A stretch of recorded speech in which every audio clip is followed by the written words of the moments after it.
2015 and 2006 and 2007, and again with Expedition 32 and 33 in 2012. She's a retired U.S. Navy captain and is a proud graduate of the U.S. Naval Academy. NASA astronaut Butch Wilmore is also serving as a mission specialist today. This is his third spaceflight and, just like Sunny, logged 286 days in space.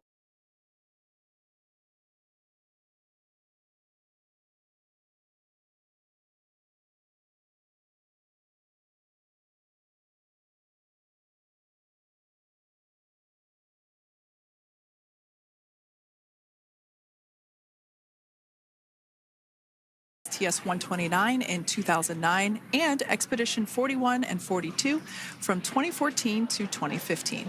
Wilmore is also retired, a retired captain in the U.S. Navy. And Alexander Gorbanov is a third mission specialist serving on today's mission. Crew-9 was his very first spaceflight to the space station, earning him a total of 171 days in space over the course of his career. Gorbanov, along with Nick Hague, saw the arrival of 4 visiting vehicles and saw the departure of 4 as well. The duo orbited the Earth more than 2,700 times during their mission. Before his cosmonaut selection in 2018, Gorbanov worked as an engineer for a rocket space corporation and helped support cargo spacecraft launches from the Baikonur Cosmodrome in Kazakhstan. To prepare for upcoming events, Dragon is currently doing a couple of things autonomously.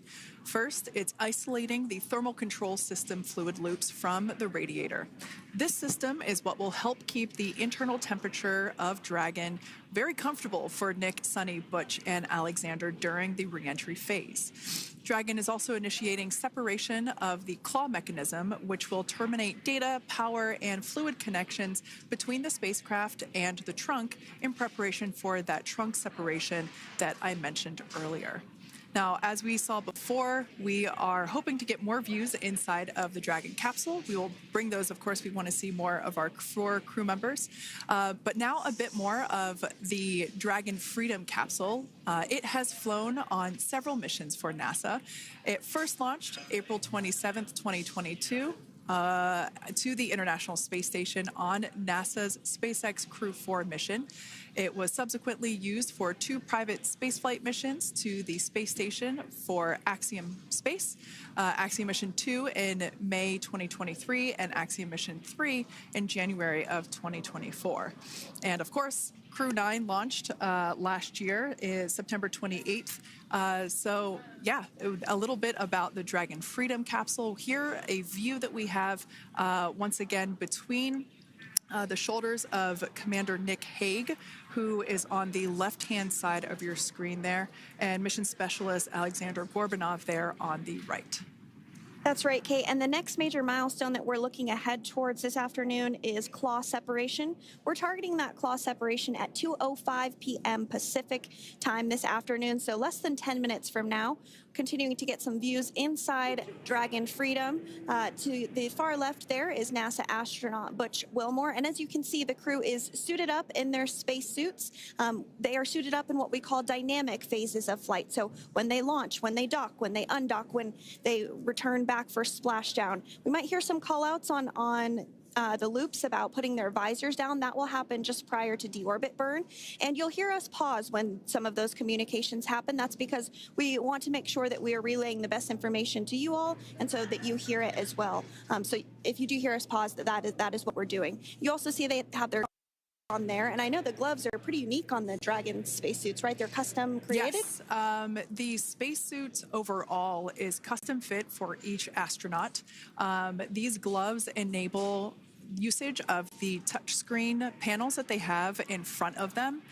We can't see it from this view, but that view we saw earlier between Alexander Gorbanov and Nick Hague, that is a touchscreen. It allows the crew to monitor everything that Dragon is doing, along with those tablets that they have there on their legs. So yeah, the spacesuit itself is intended to act as a mini spaceship, if you will, as once the visors are closed, it is able to maintain a pressure in the unlikely event of a depressurization event for Dragon. So there we can see those screens I was talking about. So there in the center, we've got the location tracker, as well as on the left-hand side, it's mapping out the operations that Dragon is executing. The crew has to remain well informed of all these things that Dragon is doing autonomously. That basically means that Dragon is flying itself. The crew has the ability to gain control of the capsule if necessary, but the capsule is essentially going to bring itself home. But of course, in order to be familiar with Freedom, SpaceX, deorbit sequence start in 5 minutes.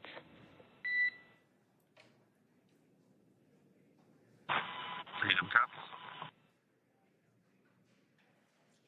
And so we did hear that call out for the deorbit sequence start to begin here in 5 minutes. That call from the ground came from the core, or Crew Operations Resource Engineer here in Hawthorne, Mission Control just behind us. And that went up to Commander Nick Hague. He's going to be doing the majority of the communications during the flight downhill today through splashdown, and they'll be communicating with the core all along the way. Now, we did mention that they are flying on Crew Dragon Freedom. The naming of spacecraft has gone all the way back to the very beginning of this human spaceflight program. This is a nod to Alan Shepard naming his spacecraft Freedom 7 during the Mercury program. And so the crew that first flew up on Freedom a few years ago had the opportunity to name this Dragon, and they named it Freedom. That was Crew 4 that was the first flyers on this spacecraft. It's also flown for Axiom Mission 2 and 3, and then, of course, today for Crew-9 as well. Yeah, actually, fun fact about this particular capsule, of those 4 missions that Sandra just mentioned, we have seen daytime splashdowns for 2 of those. Today will mark the third daytime splashdown. So there's something lucky about this particular capsule that gets daytime splashdowns. Nighttime is great because we can see even more clearly the capsule streaking through, but I personally love the daylight views because we really get even better views of the recovery team operations during that phase of the mission.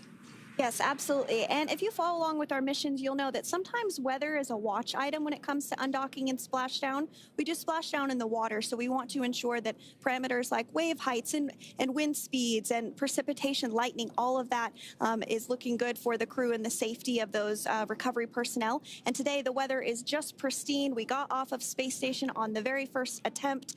So I'm joking around and saying that it was because it was St. Patrick's Day and we got really lucky with the weather. I wouldn't disagree with that. Speaking of weather, we will be hearing from Core probably around 2:20-ish.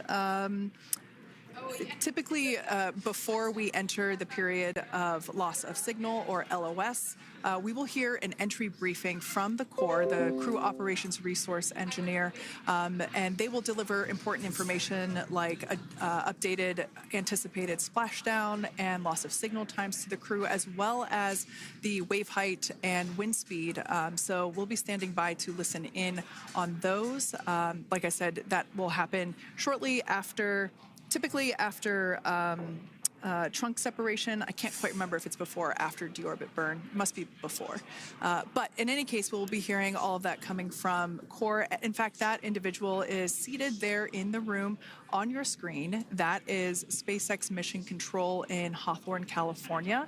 That room is located just over our shoulders, and that is where Dragon operators are standing by on console, monitoring the progress of Dragon as it continues its way home. It's been, at the point of splashdown, it'll be about 17 hours since Dragon undocked from the International Space Station. The team there in Mission Control, there are multiple teams, in fact, and they cycle through shifts to ensure that everybody gets the required rest and sleep periods, just like the astronauts on board. And that Crew Operations and Resource Engineer is seated there in the room, and that, like Sandra said, is the primary voice that we'll be hearing communicate from the SpaceX team to the crew on board. That's right. And so it looks like we're about 3 minutes or so from the claw separation portion of today's flight. The claw is a portion on the spacecraft that holds the trunk to Dragon. Following claw separation, we're going to jettison or remove that trunk because it's no longer needed. The trunk has solar arrays on it that provides power to the Dragon spacecraft. But now that we're beginning the reentry process, we need to go ahead and jettison that trunk and able to expose the heat shield, which is really going to do the heavy lifting as Crew-9 re-enters the Earth's atmosphere. They come in at 17,500 miles per hour, so they really need to ensure that that heat shield absorbs that heat, and there's... Deorbit sequence start.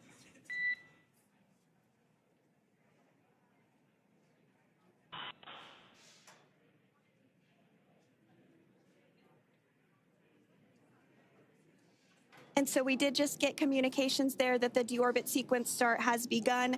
So here in just a couple minutes from now, we expect to hear information or a call back about the claw separation having begun.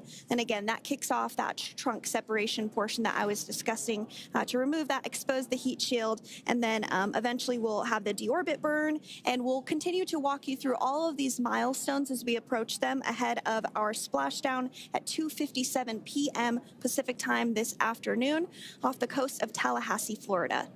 Yeah, we're very excited to bring the Crew-9 crew home. Sandra, we were talking about the trunk separation. That trunk is on a trajectory that will re-enter in the atmosphere and break up upon that re-entry. The heat shield itself is one of my favorite parts of the Dragon capsule. It is the workhorse of the re-entry phase. It will work to protect the Dragon capsule and the crew members on board during the re-entry phase as the temperatures outside of the capsule build up to, I believe, about 3,000 degrees Fahrenheit in excess of. And meanwhile, the interior of Dragon stays a very comfortable temperature. That heat shield does a lot of the work, and we'll see that plasma build up on the exterior of the capsule. As a result of the plasma that builds up, we will lose communications with the crew. This is known as loss of signal, or LOS. This is roughly a 10-minute period on average, even less than. I believe today it is probably about 6 or 7 minutes long. It kind of depends on the mission, and it happens for every Dragon capsule that re-enters the atmosphere. Due to that plasma buildup, we're not able to communicate or command the capsule, so we stand by while we wait to regain communication after we pass through that period of loss of signal and get what's known as AOS, or acquisition of signal. Continuing to stand by for claw separation, and then we'll look towards trunk separation. It'll be just about a minute or so after that. That happens pretty rapidly in succession. Some of our milestones will take a little bit longer throughout the day. For example, we will have a deorbit burn after that will take about 7.5 minutes and helps get Dragon set up in the right trajectory to splash down in the Gulf off the coast of Florida. So continuing to stand by for claw separation.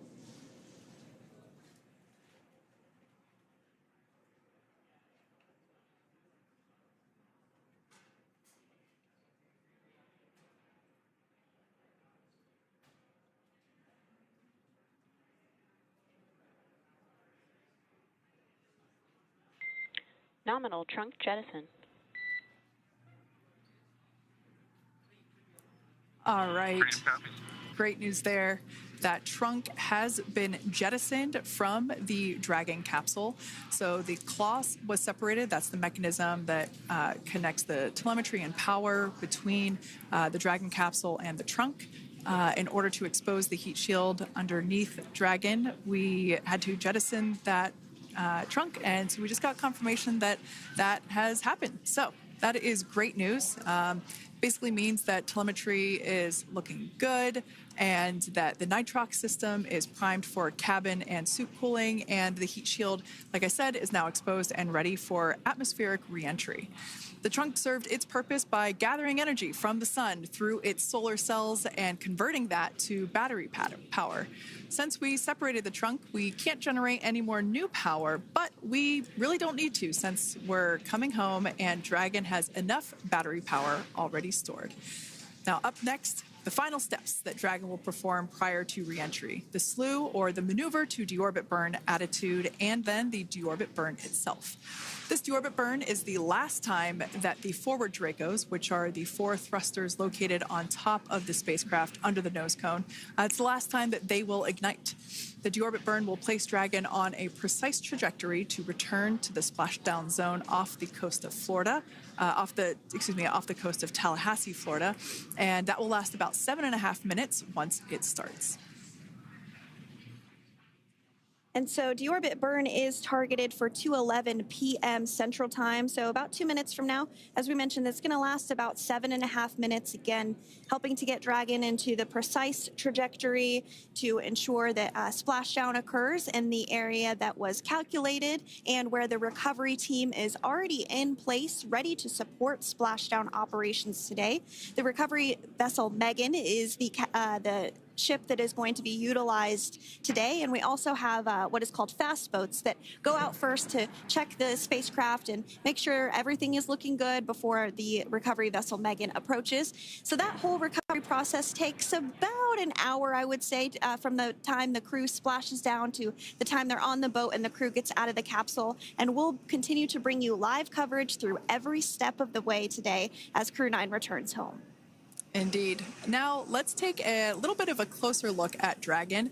One of the great things about being close to the space station is that we can use space station cameras to look at Dragon, but now that Dragon is on its way home, we don't have those external cameras. So here's an animation of what the capsule looks like. We've got the pressurized section, the capsule on the top, and the trunk, or the unpressurized section, on the bottom. That's where those solar panels that we manufacture in-house are located, soaking up the energy from the sun and turning it into power for the capsule. At the very top of the capsule is the nose cone. That is where the Dracos, the forward Dracos, are located. That nose cone is currently open, not closed like we saw in that animation. Once we get through the final maneuverings for the re-entry phase, we will close the nose cone capsule just before Dragon begins its atmospheric entry to protect that forward hatch there located along with those forward Dracos. So go ahead. Oh, that's right. I was going to mention that the nose cone does open shortly after launch, and it remains open the entire time that Dragon is docked to the International Space Station. So as an example for this particular spacecraft, Freedom, since September when it docked to the International Space Station, remains open that entire time, and here shortly it will close for the very first time since September. So quick recap of what Dragon has done in recent history here. We basically began preparations for re-entry known as the deorbit sequence. So Dragon released the trunk. As we said before, we separated the claw, we released the trunk. It next will slew to the deorbit burn attitude. Slew basically meaning maneuver, so it will position itself correctly to execute that deorbit burn. We want the heat shield side to be facing forward, or first, if you will. We want that to be the leading edge of the Dragon capsule, as that heat shield is meant to basically be an ablative material for the heat that it will incur. Once we complete that deorbit burn attitude slew, we will initiate the deorbit burn itself. That will last for several minutes, expecting that to be to start here any moment now, actually, and then it will go until about 2:18 p.m. Pacific time or 5:18 p.m. Eastern time. And I did hear confirmation that that deorbit burn is underway. As we mentioned, it's about a 7.5-minute burn. So within the last 10 minutes, Dragon has jettisoned its trunk and initiated the deorbit burn just seconds ago. As mentioned earlier, for those operations, NASA and SpaceX closely coordinate with the United States Coast Guard to establish a safety zone to ensure public safety and for the safety of those involved in the recovery operations, as well as the crew on board the returning spacecraft. Multiple notices are issued to the mariners in advance of and during recovery operations, and Coast Guard patrol boats are deployed to discourage boaters from entering the spacecraft, the splashdown zones. So we do want to stress to the public the need to respect this safety zone. Recovering a spacecraft from the water is a hazardous operation, and any other boats interfering increases the risk to not only the astronauts in Dragon, but the teams working to recover them from the water and the safety of those that may come too close. So for the safety of the crew, which you see there on your screen, your safety, we recommend you sit back and watch as we'll continue to bring you the best possible views of our astronauts' homecoming. Yeah, as I mentioned earlier, this deorbit burn is the last time that we will utilize our 4 forward Draco thrusters. Forward basically meaning at the top of the Dragon capsule. Dragon Freedom has not yet entered the Earth's atmosphere. This deorbit burn is what will line the vehicle up and put it on its final trajectory to the landing site right off the coast of Tallahassee, Florida. So basically, it is the last burn that the Dragon spacecraft executes and is what really locks it in for that precise landing. As you can see on your screen right now, Nick, Sunny, Butch, and Alexander are using their screens to keep tabs on the burn duration, the Draco firings, and trajectory details such as entry angle, spacecraft perigee, and how much distance remains until deorbit burn termination. As I mentioned earlier, Dragon is flying itself. So all the crew has to do is stay strapped into their seats and keep tabs on things. Although I must say, if I had one of those window seats, it would be pretty difficult to restrain myself. Now, with Nick, Sunny, Butch, and Alexander ready to deorbit and splash down back on Earth, they will be heading to one of 8 targeted sites supported by SpaceX and NASA.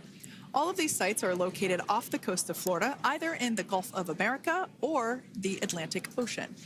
Spreading the supported sites across multiple locations helps maximize the return opportunities for this mission and future crews, lowering the chance that we'll have to wave off due to bad weather. For those of you following along, you'll know that today's splashdown marks our final Dragon recovery on the East Coast. After 6 great years of successful recovery operations off the East Coast, we'll be moving all Dragon recovery operations back to the West Coast. And as always, NASA and SpaceX jointly select our splashdown location. And for today, the prime recovery site is off the coast of Tallahassee, Florida. The selection process works with a lot of different variables, including the space station's orbital trajectory or path that it follows, what landing sites are available and have favorable weather, how much free flight capability Dragon has for the trip home, and the sleep schedules for the returning crew members, as well as, of course, the big one, the weather. We'll start with calculating daily return options based off of the space station's current orbit and Dragon's capabilities to maneuver and line up for re-entry.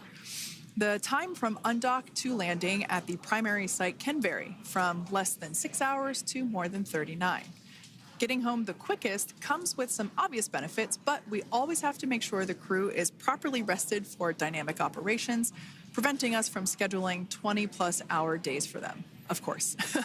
Trajectory and ballistic experts provide the daily opportunities that would line up Dragon with the 7 landing zones and split them into what we call ascending and descending opportunities.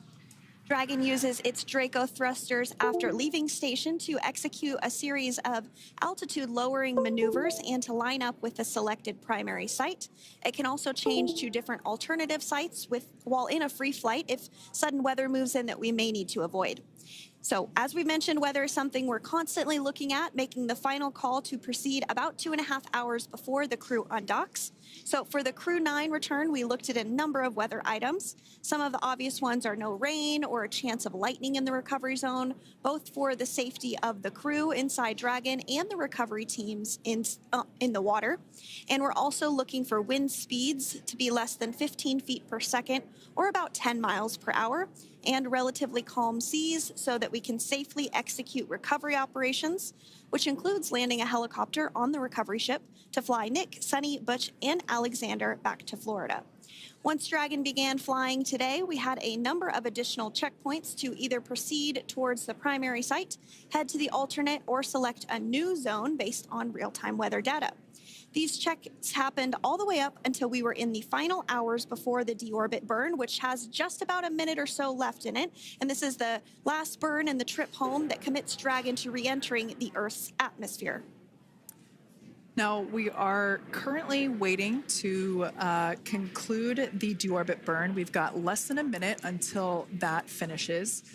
We will expect to hear a call out for nominal burn, which will confirm completion of that deorbit burn for Dragon Freedom. We can see images there from the touchscreen display panels that the crew utilizes in flight. We can see the visualization of exactly which one of the four forward Draco thrusters are firing. That's why you have kind of like a strobe effect there.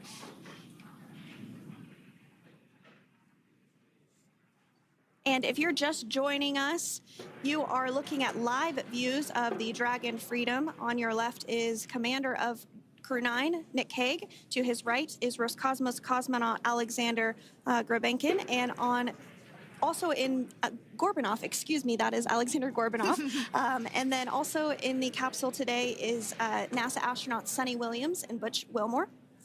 We're awaiting confirmation that their deorbit burn is complete, which is the last burn that's going to help set them up on a trajectory to splash down off the coast of Florida. Deorbit burn complete. Performance nominal. Nose cone closure initiated. Freedom copies. All right, excellent news there. We heard the words we were looking for, nominal burn. So that means that that deorbit burn was successful and nominal, meaning as expected. And we're now beginning to close the nose cone in preparation for atmospheric reentry. So in the background, Dragon is currently inhibiting those forward bulkhead Draco thrusters that we just used to complete the deorbit burn, ensuring it's safe to latch the nose cone shut for reentry. Also, the vehicle has initiated the nitrox suit purge, which will help keep Nick, Sunny, Butch, and Alexander cool and comfortable during reentry, which is coming up in about 20 minutes from now. At this point, the nose cone is closing and protecting the forward hatch for reentry, and the crew are using their screens to continue to monitor the locking of the nose cone, which is done by a set of hooks. And as we mentioned earlier, that nose cone has remained open since September, so this is the first time it's closing in a few months. Yeah, that's absolutely right.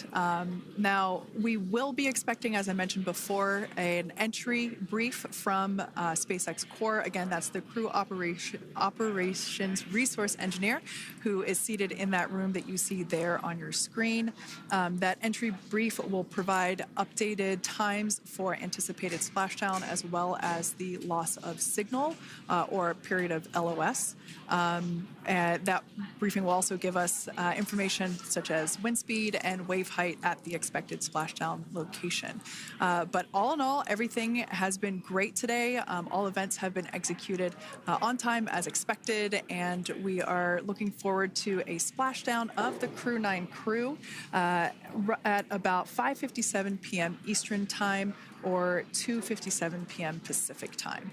Between now and then, things are going to start moving quite quickly. In fact, if anything, this will have seemed like the slower part of the reentry phase. We're going to go through, like I said, that period of loss of signal or LOS. That period is a few minutes long where we are unable to communicate or command the capsule due to the plasma that builds up on the exterior of the capsule. That period, like I said, lasts for a couple minutes. you will start to hear SpaceX Core hail the Crew-9 crew a little bit earlier than expected, because we, in the past, have actually regained communications a couple minutes earlier than initially anticipated. So we'll go through that period of loss of signal, that entry period, that specifically when when the Dragon spacecraft is re-entering through the atmosphere, approximately at about 18,000 feet, when the capsule is traveling at 350 miles per hour. We will see our first views of parachutes for the day. It's one of my favorite moments of return sequences, is when we get to see the drogue parachutes. We'll see the drogues come out. Those drogues will help slow the vehicle down to about 119 miles per hour. And then that is when the main parachutes will come out from the Dragon spacecraft, and then ultimately end in splashdown. And we are hearing confirmation that the nose cone is closed and everything was nominal or as expected with that closure. So as we begin the second half of entry, Dragon is now beginning to inject cooled nitrox into the air being delivered to the spacesuits worn by Nick, Sunny, Butch, and Alexander. Again, this is what will allow the crew to remain comfortable while external temperatures reach 3,500 degrees Fahrenheit as they re-enter the Earth's atmosphere. So the heat shield is pointing forward, leading Dragon to the landing site. Yeah. Now, speaking of the heat shield, Dragon's primary heat shield is comprised of PICA 3.0, which stands for Phenolic Impregnated Carbon Ablator. The first-gen PICA was initially developed by NASA for studying and sampling comets within our solar system. SpaceX partnered with NASA to develop PICA X, which was the second-generation product used on all Dragon 1 cargo resupply service missions that resupplied the International Space Station on 20 missions. PICA 3.0 was developed specifically for use on Dragon 2 crew and cargo, with enhanced structural and thermal capabilities that allowed the heat shield to be even more effective in the way that it utilized the ability to make that heat ablevate as it goes through the Earth's atmosphere.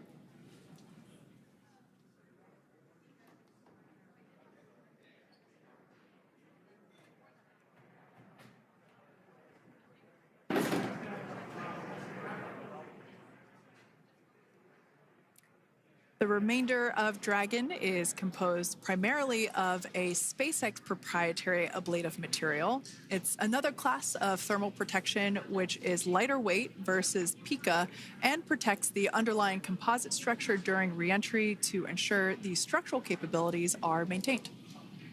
While Dragon will experience temperatures well over 3,000 degrees during peak reentry conditions, the characteristics of the thermal protection system, coupled with the environmental control and life support system in the pressurized interior, will ensure that Nick, Sunny, Butch, and Alexander stay cool and comfortable during all phases of reentry through splashdown.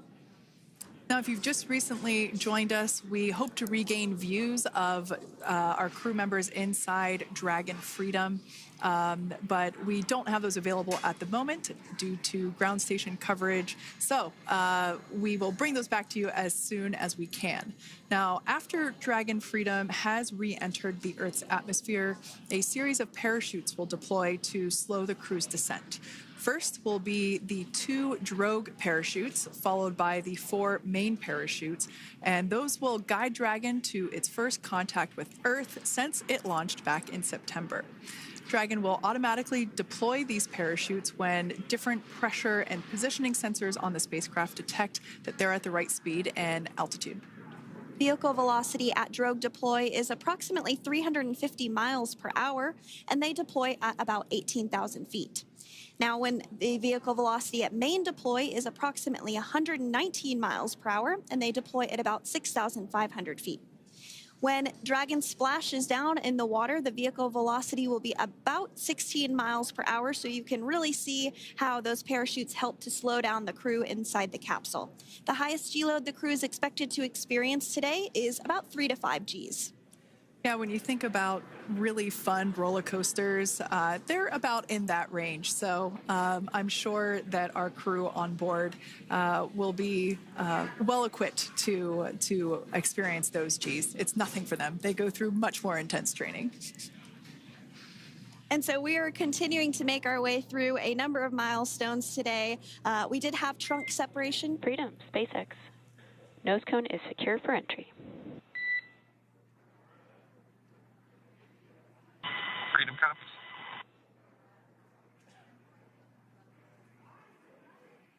All right, great news there. That tells us that the final physical configuration change for Dragon is complete. We have closed that nose cone. This is the last physical change that Dragon undergoes prior to re-entering the Earth's atmosphere.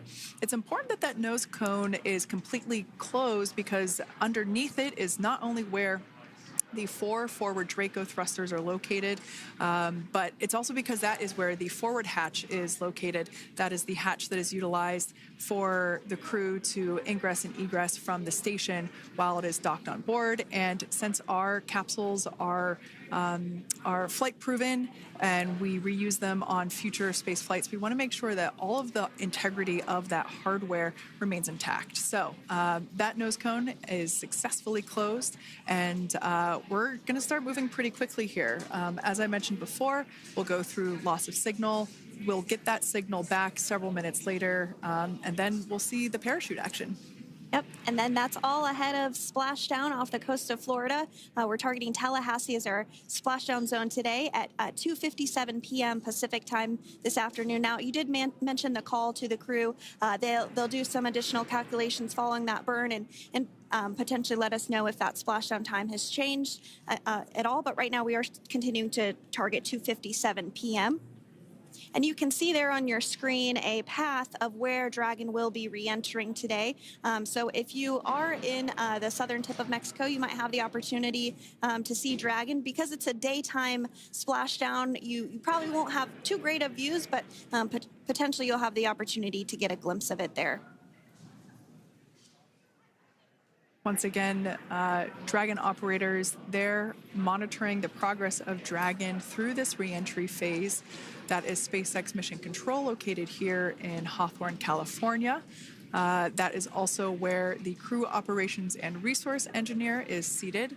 That person is the voice that we have heard multiple times and will continue to hear as the primary point of contact to the crew on board Dragon Freedom. We will also hear the voice of Commander Nick Hague. Basically, after we hear the Corps communicate something, we will hear Nick Hague indicate that they copy, that they heard the message well, some sort of recognition that the message was received. And if you joined us yesterday for our coverage during the undocking, we were communicating through something that's called a big loop. We do that when we're in integrated operations with the International Freedom, SpaceX, for entry sequence. Report when ready to copy.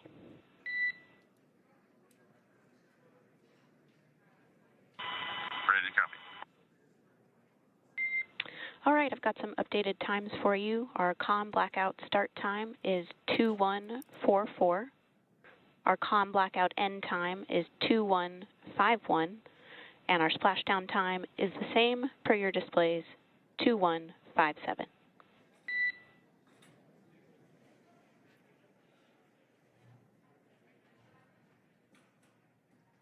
Okay. Understand comm blackout start 2144, stop 2151, splashdown per display. That's a good readback. And with that, please report when tablets are secured behind the elastic bands, restraints are tight, and visors are down.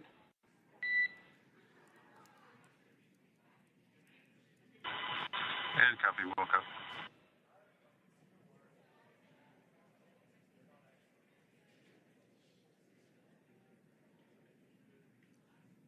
And with that communication from the Corps or Crew Operations Resource Engineer here in Hawthorne to Commander Nick Hague of Crew Dragon Freedom, we did hear that the loss of signal period is still at 2:44 p.m. Pacific, but we had a 1-minute adjustment to the acquisition of signal. That's going to now be at 2:51 p.m. Pacific time. However, our splashdown time remains the same at 2:57 p.m. Pacific time this afternoon off the coast of Tallahassee, Florida.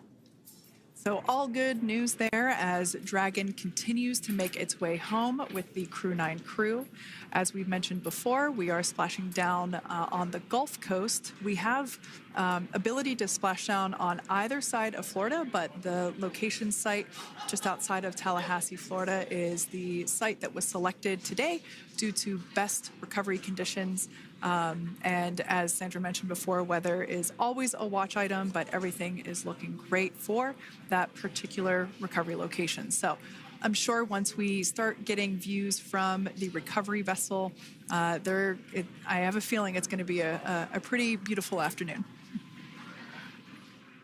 And we did mention that, of course, this is a daylight splashdown, so we should be getting some great views. We do have a couple of spacecraft called the WB-57, which are high-altitude planes that NASA utilizes during splashdown operations. Those are en route and going to be tracking the capsule as it makes its way through the atmosphere and should be providing some good views for us. Kate and I were just chatting about how we haven't had a daytime splashdown in a little while, so we're looking forward to the views along with you. Yeah. Nighttime views are also great because we can see that capsule streaking through the night sky quite brightly. So like Sandra, you said earlier, daylight will be a little bit less bright, but we will definitely be able to see the SpaceX recovery team operations much clearer. I could also imagine it's probably a little bit easier for the team themselves to do their work in daytime than at nighttime. We'll see them rush in really quickly with a couple of fast boats as they begin the initial safety checks and sweeps of the Dragon capsule while also retrieving the parachutes from the surface of the ocean. The recovery vessel, the main recovery vessel, will continue to make its way closer to the Dragon capsule. It is stationed a couple miles away from the actual recovery location, the splashdown location, for obvious safety purposes. So it takes a little while for that vessel to make its way over, but once it's closer, we'll have even better views of those recovery operations. And you may be wondering why sometimes we splash down in the daytime versus the nighttime. And believe me, we would all love for these operations to happen during regular daytime working hours. But unfortunately, orbital mechanics just doesn't quite work out that way. So it has to deal with the location of the International Space Station, as well as where the splashdown zone is on Earth and that trajectory, as well as the phasing. So as we mentioned earlier, sometimes we have phasing as short as 6 hours, sometimes in excess of 30+ hours. It just depends on where the targeted area is that the capsule is going to splash down. So today's phasing has been 17 hours since undocking occurred at 10:05 p.m. Pacific yesterday evening for us here in Hawthorne. Early wee hours for folks on the East Coast and other areas of the United States. Yeah, but regardless of whether it's daytime or nighttime, the SpaceX recovery team has trained and practiced and rehearsed for it all. So regardless of daylight, they are really efficient with those operations. And but like you said, Sandra, it has been a minute since we have seen a daytime splashdown on a NASA SpaceX crew mission. The last daytime recovery was on Crew-4, which was the debut flight for the capsule flying today, the spacecraft known as Dragon Freedom. And so, yeah, kind of a fun fact there in terms of the timing of that daylight splashdowns. Once again, standing by for more communication with the crew. The next event that we have coming up is the start of that period known as loss of signal. That is the period still expected at 2:44 p.m. Pacific time. This lasts for several minutes while the capsule is making its way through the Earth's atmosphere, the heat shield located at the bottom of the capsule, really doing all the work at that point in time in terms of using the atmosphere to slow the capsule down from its orbital speeds of 17,500 miles per hour. Our tablets are secure, restraints are tightened, visors down. We are configured for entry. Freedom, I copied. Tablets are secured, restraints are tight, and visors down.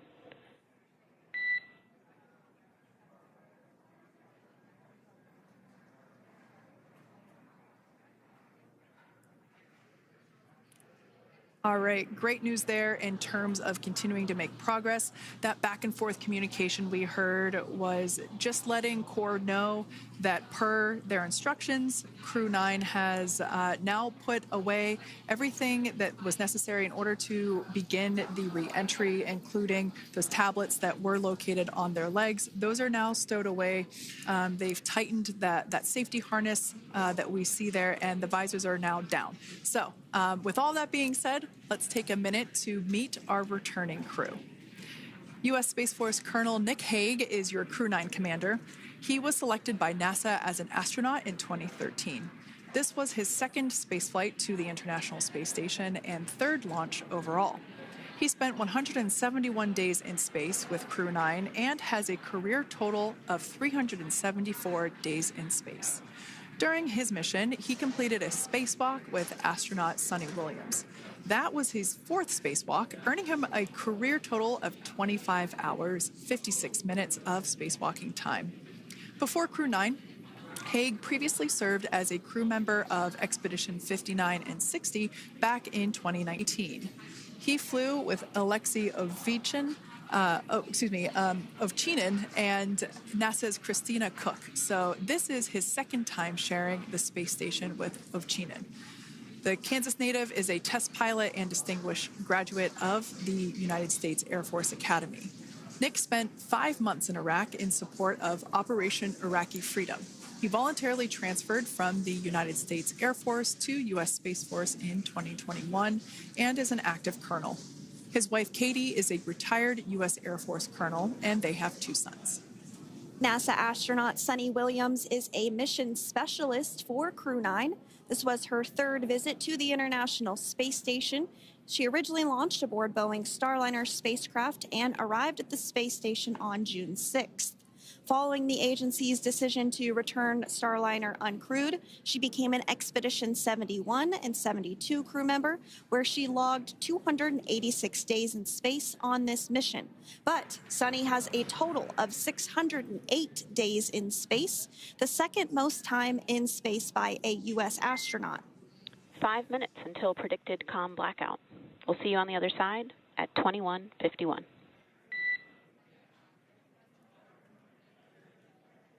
(21:51). Talk to you soon. And with that call out from the crew operations resource engineer to Commander Nick Hague, letting them know that everything is looking good ahead of the loss of signal period. We will see the crew on the other side of the loss of signal period at 2:51 p.m. Pacific time this afternoon. Continuing on about Sunita Williams, who has a total of 608 days in space, the second most time in space by a U.S. astronaut. Former NASA astronaut Peggy Whitson actually ranks first for the U.S. with 675 days in space. Sunny conducted 2 spacewalks and has completed 9 over the course of her career for a total of 62 hours, 6 minutes of spacewalking time. She ranks 4th on the list of cumulative time spacewalking by a female astronaut, and she has flown on 4 different spacecraft types, including the Space Shuttle, Soyuz, Starliner, and now Dragon. Previously, she served on Expedition 14 and 15 in 2006 and 2007, and again with Expedition 32 and 33 in 2012. She's a retired U.S. Navy captain and is a proud graduate of the U.S. Naval Academy and was the first astronaut to run a marathon in space. Pretty awesome stuff. Now, NASA astronaut Butch Wilmore is also serving as a mission specialist today. This is his 3rd spaceflight and, just like Sunny, logged 286 days in space. He conducted 1 spacewalk and completed 5 over the course of his career, earning him a total spacewalking time of 21 hours and 2 minutes. He's flown on 4 different spacecraft types throughout his career: the Space Shuttle, Soyuz, Starliner, and now Dragon. Previously, the Mount Juliet, Tennessee native served on STS-129 in 2009 and Expedition 41 and 42 from 2014 to 2015. Wilmore is also a retired captain in the U.S. Navy. Next up is Alexander Gorbanov, who is the 3rd mission specialist serving on today's mission. Crew-9 was his first space flight to the space station, earning him a total of 171 days in space over the course of his career. Gorbanov, along with Nick Hague, saw the arrival of 4 visiting vehicles and saw the departure of 4 as well. The duo orbited the Earth more than 2,700 times since September. Before his cosmonaut selection in 2018, Gorbanov worked as an engineer for a rocket space corporation and helped support cargo spacecraft launches from the Baikonur Cosmodrome in Kazakhstan.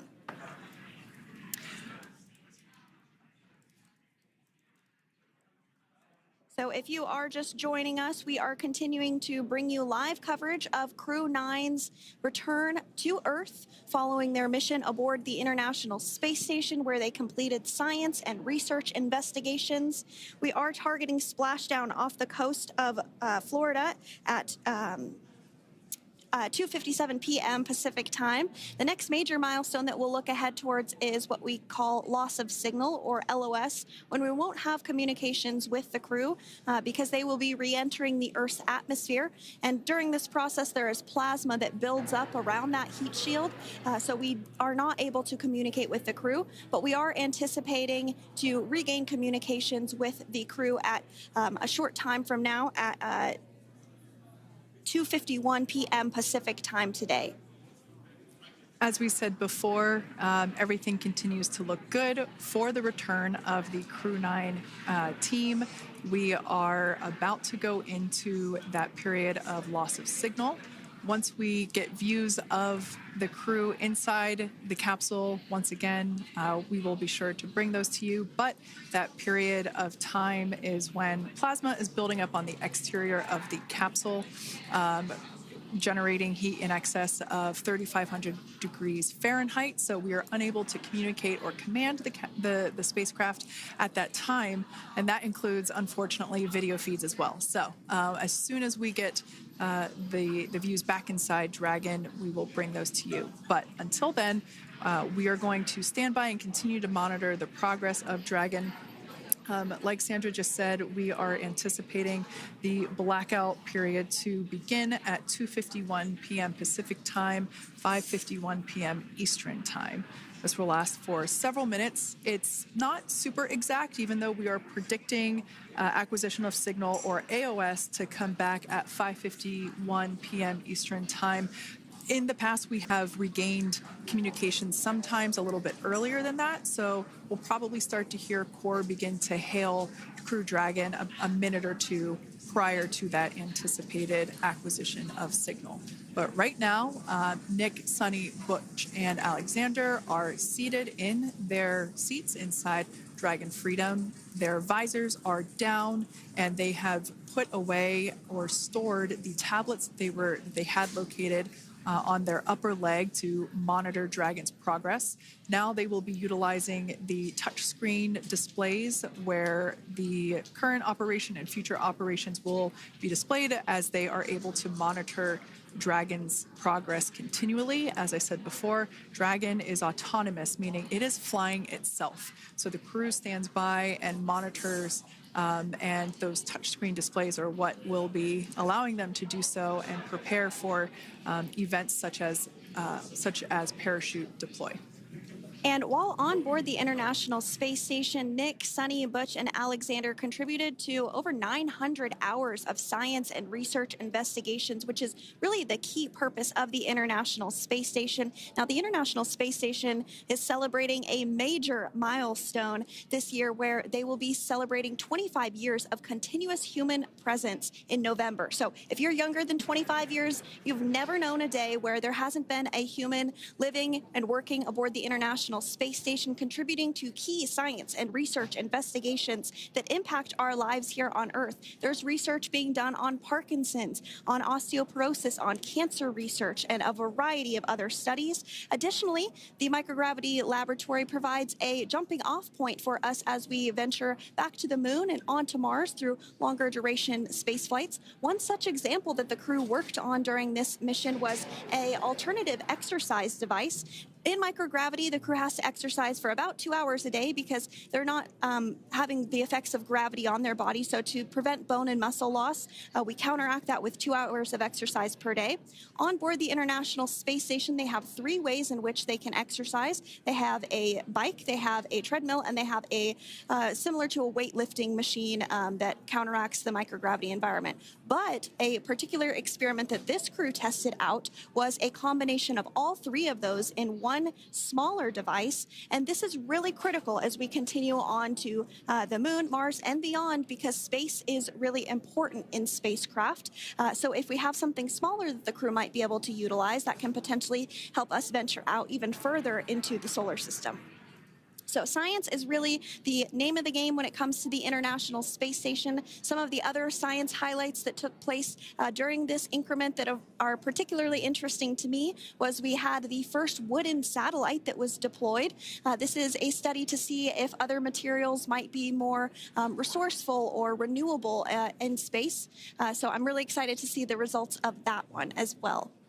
Additionally, we had a couple of spacewalks that took place to not only provide maintenance to the International Space Station, but also where we swabbed the outside of the space station near vents to see if any microbes that we all have microbes on us, to see if any of those could survive in the harsh environment of space, which again is very important for us to know and understand as we continue to the moon, Mars, and beyond. Very exciting stuff. Now, at this point, we have now entered the communications blackout period for the Dragon spacecraft. This lasts approximately 7 minutes due to plasma formation around the spacecraft itself. During this time, no vehicle telemetry is received by mission control or the recovery team, and no external commanding of the vehicle or voice communication is possible. But as a reminder, Dragon is designed to fly itself. During re-entry, the vehicle will be slowing down from orbital velocity, which is approximately 17,500 miles per hour. The top temperature that Dragon will experience upon re-entry is 3,500 degrees Fahrenheit. This blackout period, as I said before, we expect it to last about 7 minutes today, concluding at 5:51 p.m. Eastern Time or 2:51 p.m. Pacific Time. We right there have our first view of Dragon Freedom coming home to Earth. And that view is from the WB-57, which is one of NASA's high-altitude planes that is tracking. Now, because of the way that this camera is configured, it does look like it is dark, but it is indeed daytime, and you're beginning to see that plasma trail as Dragon re-enters the Earth's atmosphere. All of that is expected. We are anticipating an acquisition of signal around 2:51 p.m. Pacific Time, so just minutes from now, and you may hear the core begin to hail out or call Dragon for communications and see if we can potentially get communications with them a little bit earlier. Following this, we'll have 2 events in rapid succession. We'll have the drogue parachutes deploy at 2:53 p.m. Pacific, followed by the mains just 1 minute later at 2:54 p.m. Pacific Time, ahead of a splashdown at 2:57 p.m. Pacific Time off the coast of Tallahassee, Florida.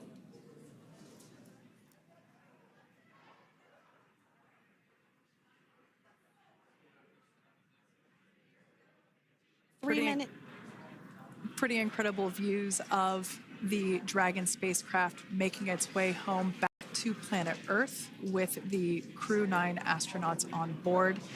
Once again, this view is coming from the WB-57 plane.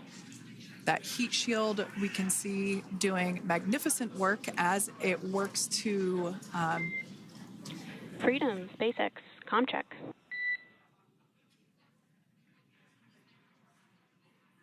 All right, we're going to start hearing the SpaceX Crew Operations Resource Engineer. SpaceX, Freedom is with you. 4.6 feet. Enjoying the ride. Copy that, Freedom. Great news there from Commander Nick Hague reporting back. We see a healthy flight computer. Expect automated chute deployment.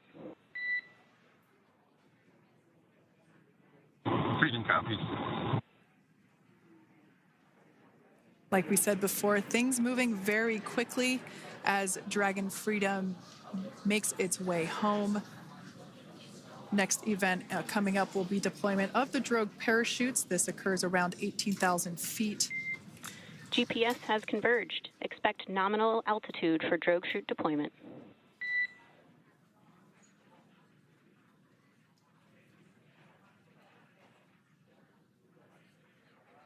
We're about 2 minutes away from deployment of those drogue parachutes.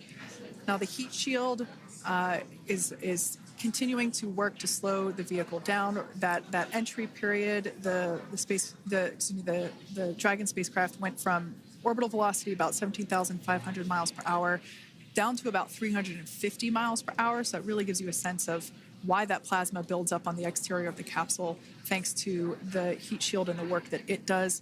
Those drogue parachutes will slow it down from 350 to about 119 miles per hour. We can see 15 kilometers. Brace for drogue window. We can see seat rotation happening inside the capsule. Great to get those first views of our crew members. Once again, the capsules are going about 350 miles per hour when the drogues are deployed. Those drogue parachutes that we manufacture here in-house are going to slow the spacecraft down to 119 miles per hour. And that is when we will see the main parachutes deploy, and that occurs about 6,000 feet above the ocean's surface. And we are expecting drogue deployment at 2:53 p.m. Pacific, so we should see it any second now. And there you are getting a great view of Crew-9 inside Dragon Freedom as it returns back to Earth. We are awaiting the drogue deploys. This view coming from the WB-57 high altitude plane. And there you see it on your screen, drogue deployment. Drogue descent rate nominal. You can hear the crowd here. Visual on 2 healthy drogues. The crowd here very excited as Dragon Freedom continues to make its way back to planet Earth.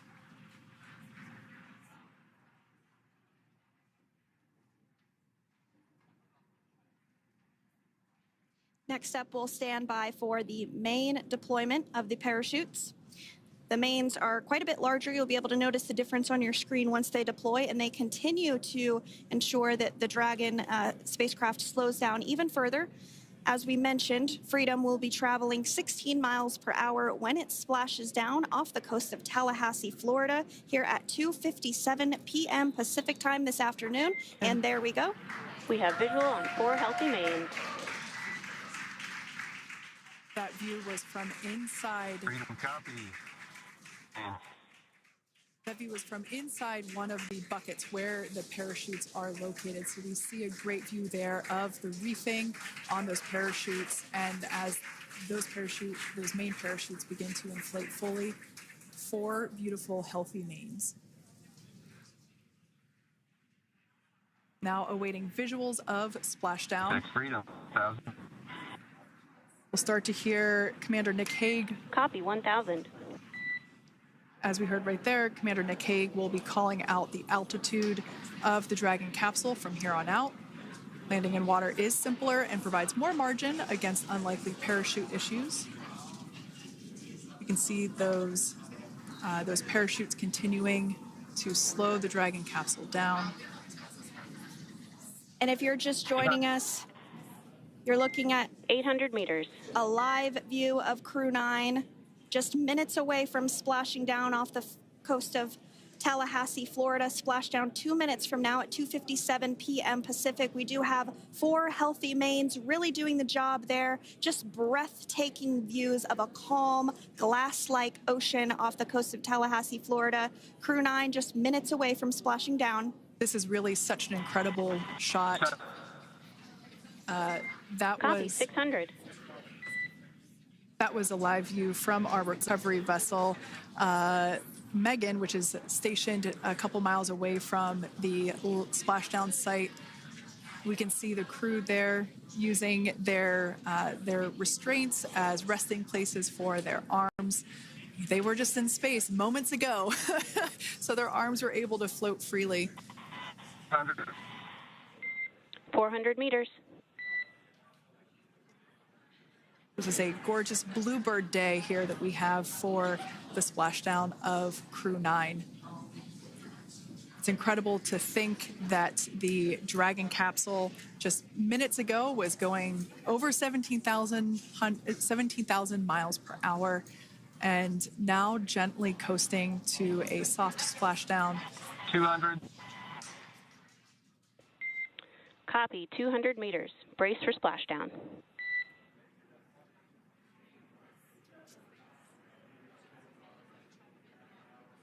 As you can see there on your screen, continuing to monitor progress of the Dragon spacecraft. And we're going to stand by for splashdown located in the Gulf of America off the coast of Tallahassee, Florida.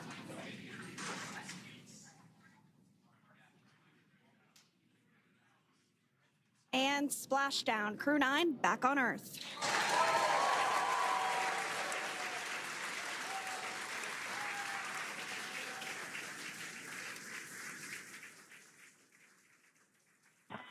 And SpaceX Freedom, splashdown. Good main release. Copy, splashdown. We see main chutes cut. Nick, Alex, Butch, Sunny, on behalf of SpaceX, welcome home.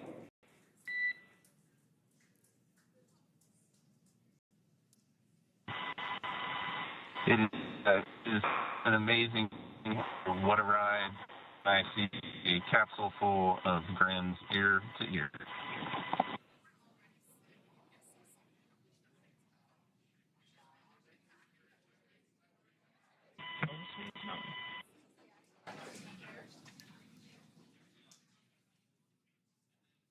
And as you can see on your screen, we have visual confirmation of splashdown. Dragon Freedom has returned home and NASA astronauts. System safety verifications are in progress. We'll report back when recovery personnel are en route.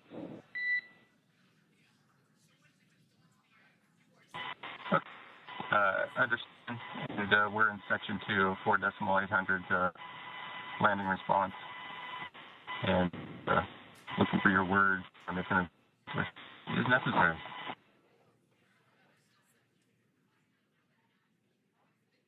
In the distance, we can see the recovery vessel making its way. Copy, you're in section 2 for the environmental assessment in 4.800. That is not necessary today.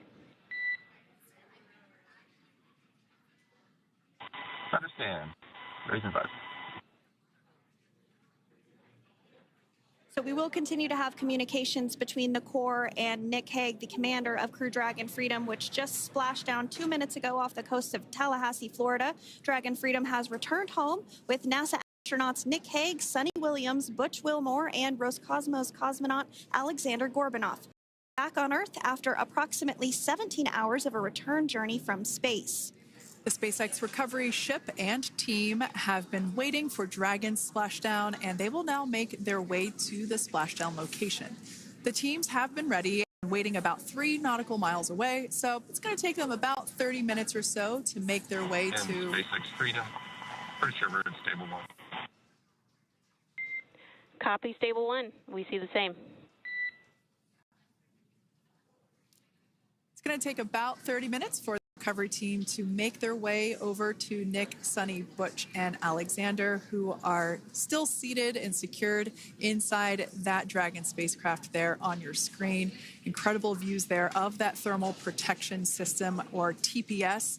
That Dragon capsule was pristine, white color before it departed the station. You can see how our reentry phase protection system did its job. If you're wondering what that bucket area is, that is underneath the side hatch. That is where the main parachutes were stored. So when we saw the Dragon capsule docked at station, it looked very different. The panel that protects and covers the main parachute that was still intact, as well as the panels that enclose where the drogue parachutes are located. We can see those fast Freedom. boats. SpaceX is go for recovery personnel to approach. Expect personnel alongside in the next few minutes. Freedom copies. We can see those fast boats. We weren't kidding when we said they were fast. While it does take about 30 minutes for the main recovery vessel to make its way over to the capsule, these fast boats will be doing a couple of things simultaneously.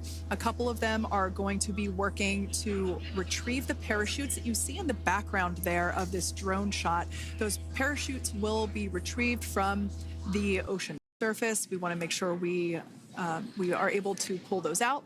The recovery vessel there closest to the spacecraft is going to be performing some safety checks.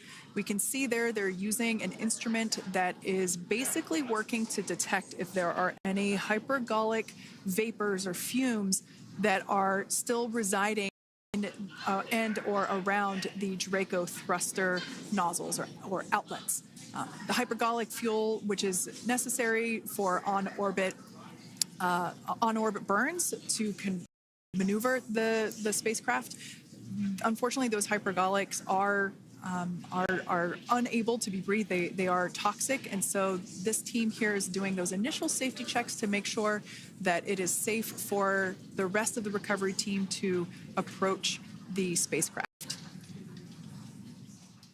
They're also checking to make sure that any residuals from the pyros are safe and are not going to cause any issues. We can see the team working their way around the spacecraft to do these basically these sniff tests on all of those Draco thrusters.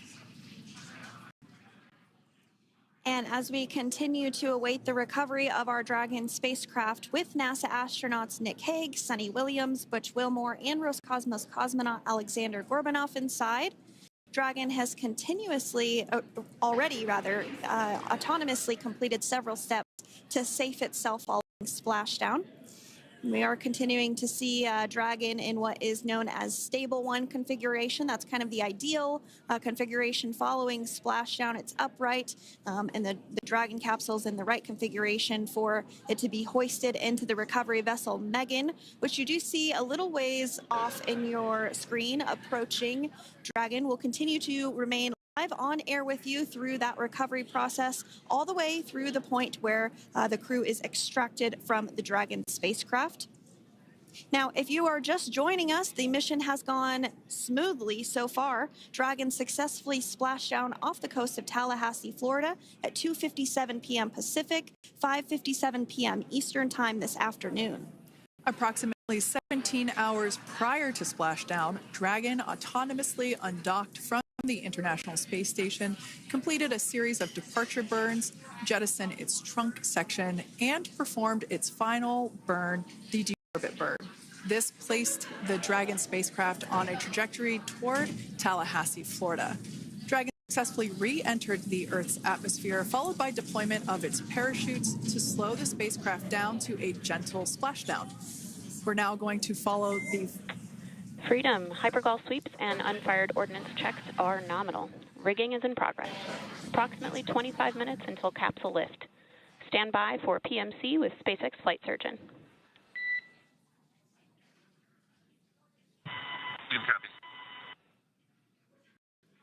And so what we did just hear there was communications that those hypergol checks were complete.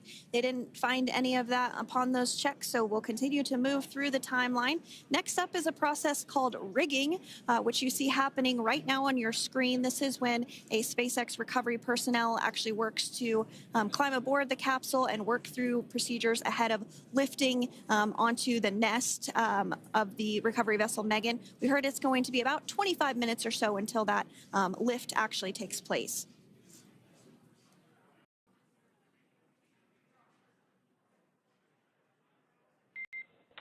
Okay, Freedom, the next call will be from the SpaceX flight surgeon on Dragon to Ground Private.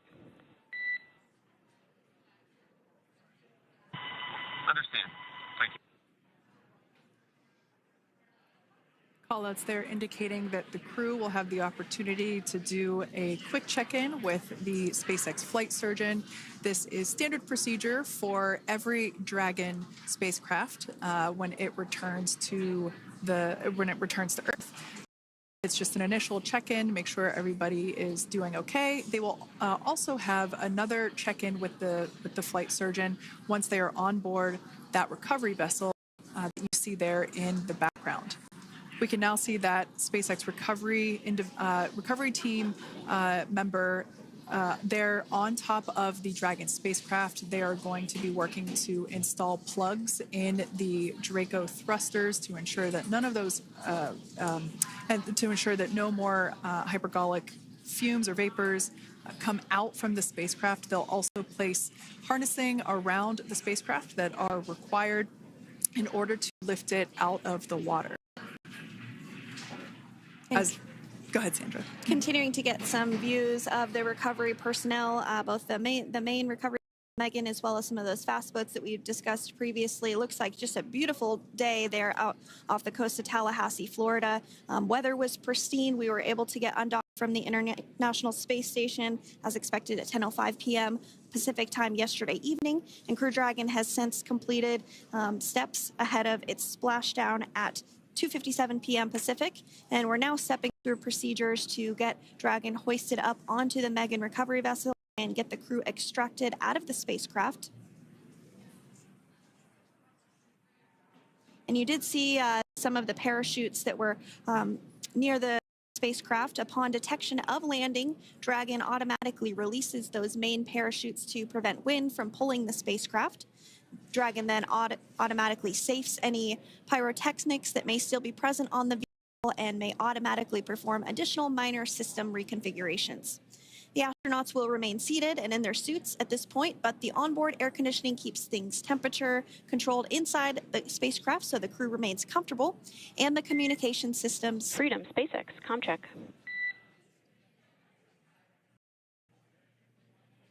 SpaceX, this is Freedom. We loud and clear. Copy that, Freedom. Have you loud and clear as well, and Dragon to ground is no longer private. Understand, thank you. As we saw there on the screen, we have a couple of fast boats in the recovery fleet that have quickly moved into the splashdown location. They are being followed by one of the main recovery vessels, which will move into position upwind of the spacecraft. The two fast boats have very specific roles. Excuse me. The first approach is focused on immediate safety inspection, as we saw.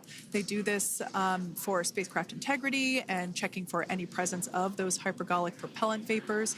And this ensures that it is safe for the recovery vessel to approach Dragon. Once Dragon is cleared for full approach, as we heard is the case today, the team begins rigging the spacecraft for water recovery by the recovery ship. The second fast boat is responsible for parachute recovery and also serves as a redundant boat to the first one that makes the initial approach to the Dragon spacecraft. As we saw a little bit earlier, we were also able to see one of the recovery team members get on a jet ski to help gather up the parachutes that were automatically detached from the Dragon spacecraft upon splashdown. And it will take a little over 10 minutes for the recovery crew to complete their safety checks. Once complete, the team will begin preparing Dragon to be lifted, and as you see, they are preparing for that to take place at this point. As part of the preparation for this lift, one member of the recovery team has climbed on top of the spacecraft already so they can attach Dragon's hoist rings and connect to the lifting lines. It will take us less than an hour to raise Dragon to the recovery boat and remove the crew from the spacecraft. After medical checkouts, the crew will return to land within 4 hours by helicopter. And if no additional medical assistance is needed, the crew will board a waiting NASA plane and depart for Houston.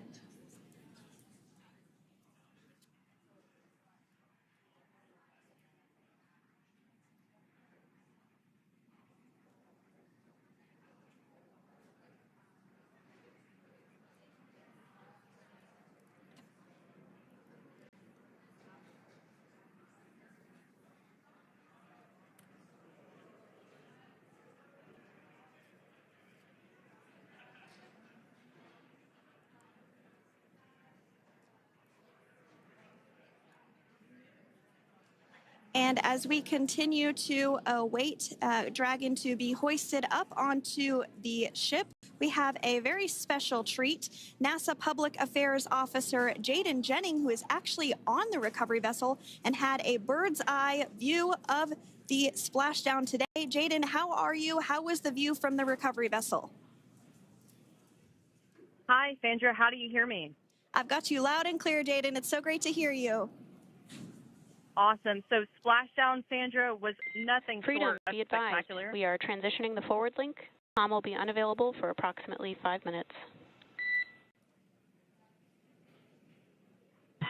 Freedom comes.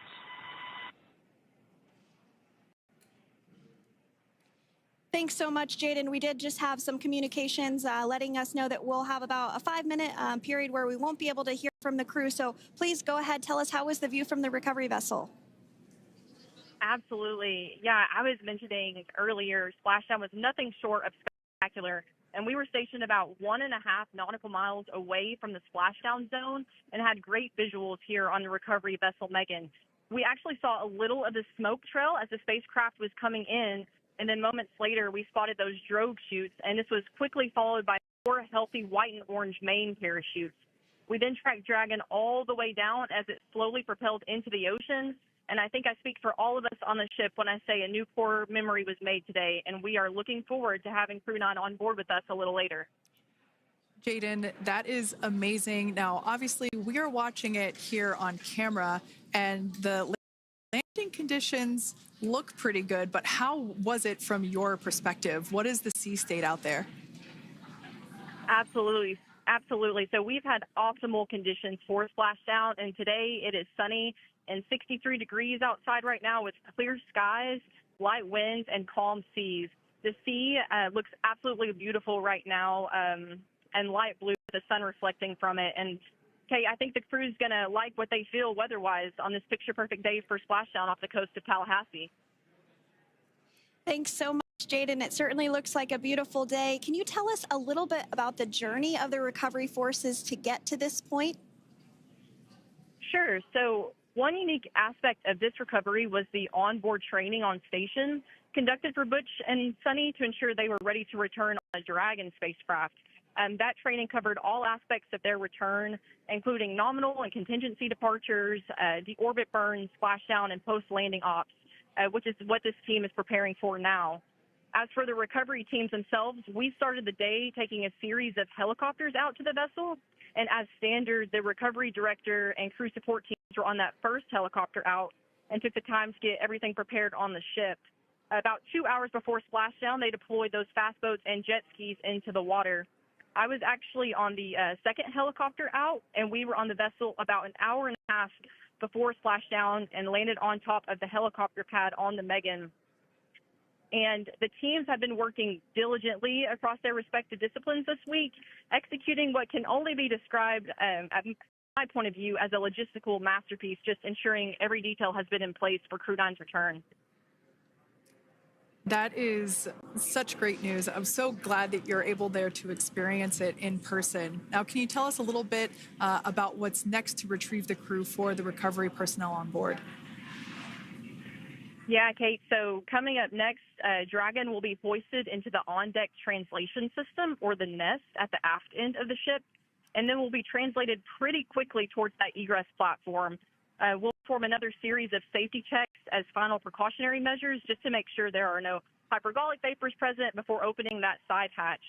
And then once that side hatch of the spacecraft is open, the crew will be assisted out of the capsule one by one from NASA and SpaceX. Freedom, SpaceX, ComCheck. Freedom's got you loud and clear. Thanks, Nick. I've got you loud and clear as well. We have completed our forward link transition. Copy.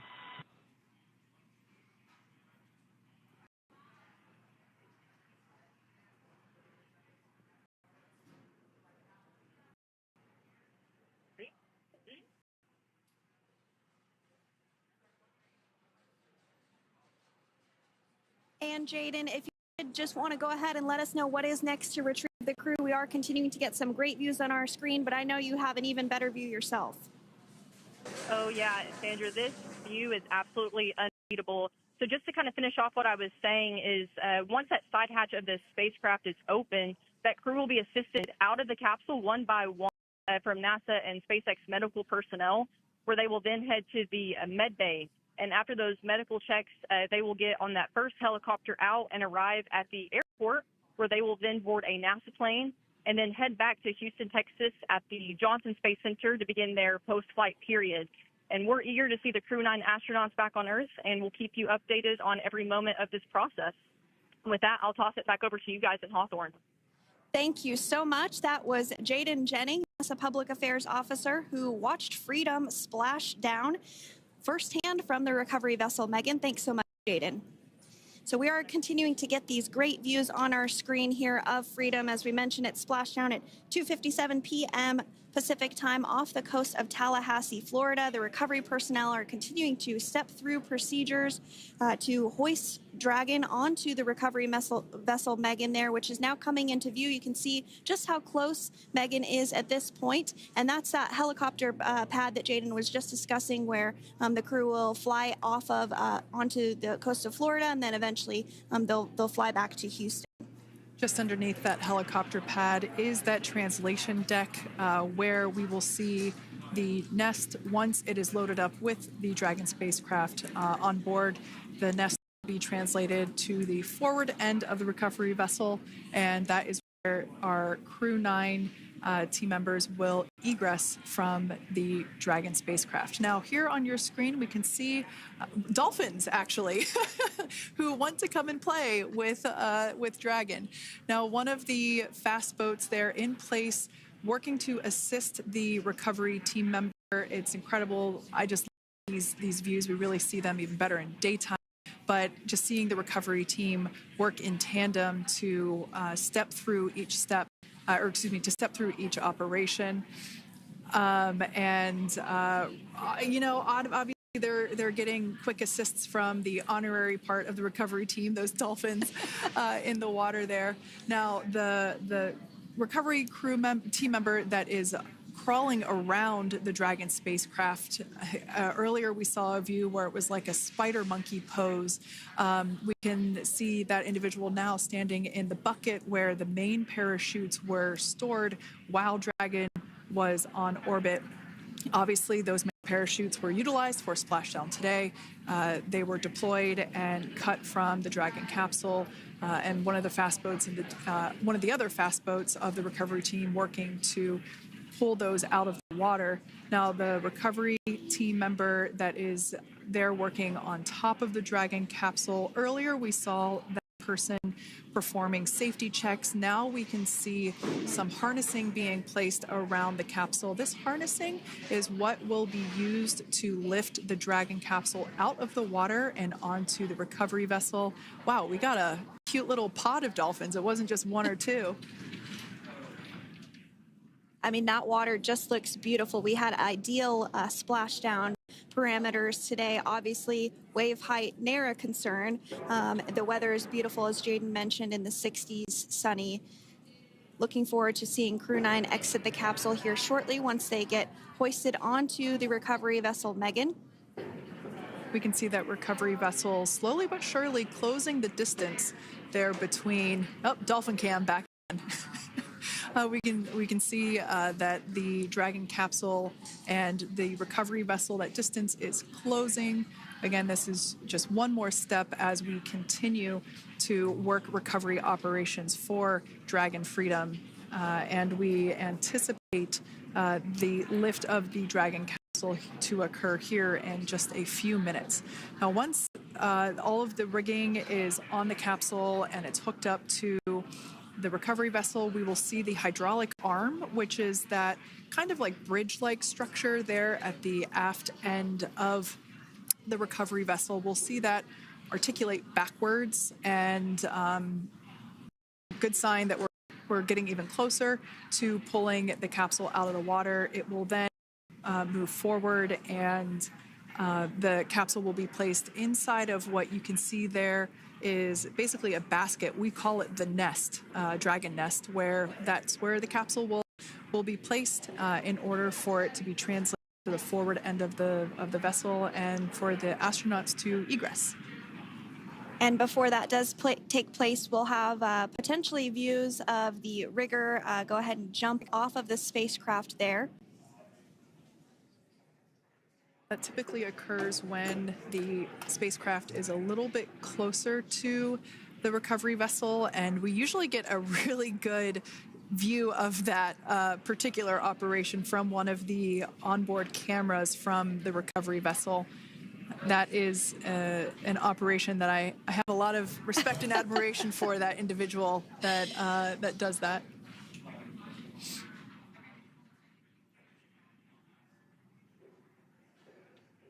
So again, Dragon continuing to get closer and closer to the recovery vessel, Megan. You see some of those ropes now coming into view as well. If you are just joining us, Crew-9 splashed down off the coast of Tallahassee, Florida at 2:57 p.m. Pacific time with NASA astronauts Nick Hague, Butch Wilmore, Sunny Williams, and Roscosmos cosmonaut Alexander Gorbanov. They're now working through procedures to hoist this spacecraft up onto the recovery vessel Megan. We just saw that hydraulic arm get lowered into the lifting position. That arm will be the mechanism that is utilized to lift Dragon up and out of the water and into the nest located there at the aft end of the recovery vessel. And the recovery vessel being used today is, as we mentioned multiple times, Megan, but that's actually after NASA astronaut Megan McArthur, who flew on Crew-2 a couple of years ago.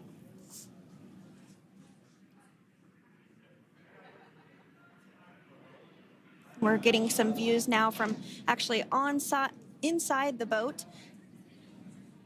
Yeah, you're exactly right. This view is straight down the recovery vessel. That platform that was closest to the camera, that is the egress platform. Freedom. Rigging is almost complete. Approximately 5 minutes until capsule lift.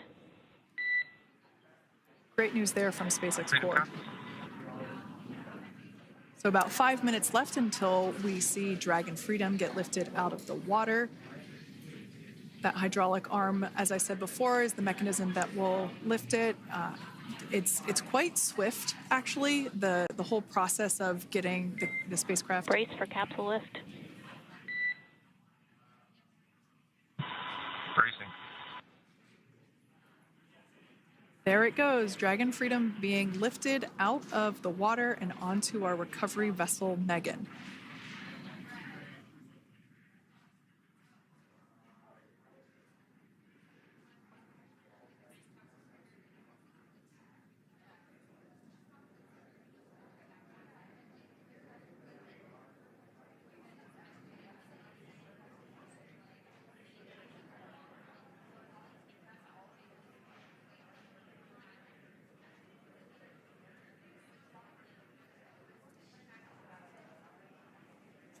So once securely on... Welcome aboard the recovery vessel. Recovery personnel are completing final checks and stand by for translation to the egress platform. Freedom copies. Great news there, letting us know that Dragon Freedom has been successfully recovered from the water's surface. If you've just joined us, we had an on-time splashdown at 5:57 p.m. Eastern Time, and we can now see that the water recovery operations are continuing to progress. The nest where the Dragon spacecraft is located is going to get moved forward. This will happen after one of the recovery crew members does some checks, and we'll also see some hosing. Obviously, the spacecraft splashed down in salt water. Salt water is corrosive, and we want to try and rinse out as much of the salt water as possible to reduce that corrosion on the metallic structures. So we can see some guidance there being provided, really steering the spacecraft properly into the Dragon's nest. And it's been 30 minutes since Dragon splashed down, and as you can see there, the spacecraft is already on board the recovery vessel Megan. Things continuing to move very smoothly today throughout the entire operations from the deorbit burn up until this point as well. And Freedom, it looks like the positioning wasn't quite right, so they are working on repositioning the capsule in the nest now. Okay, copy that. Thanks. And with that, the team is just going to adjust the Dragon spacecraft a bit so that it's in the right position ahead of translating up a little bit closer ahead of the side hatch. So the team is now going to step through the procedures to ensure that that takes place. While Dragon does fly itself autonomously, it clearly is unable to park itself autonomously. We want to make sure that the Dragon capsule is properly seated there in that nest.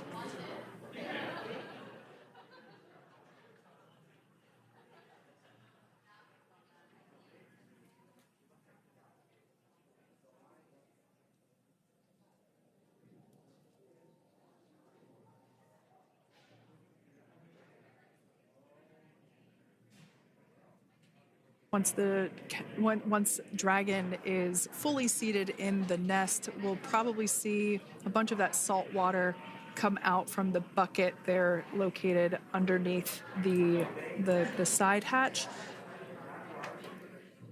See some salt water splash out. As I mentioned before, one of the recovery team members will begin hosing down the exterior of the spacecraft.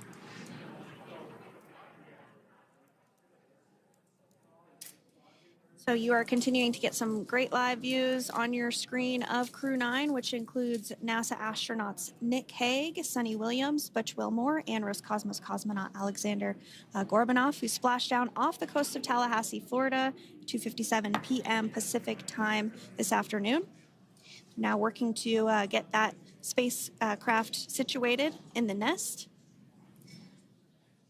Just making some final adjustments and tweaks to ensure that it's nice and secure.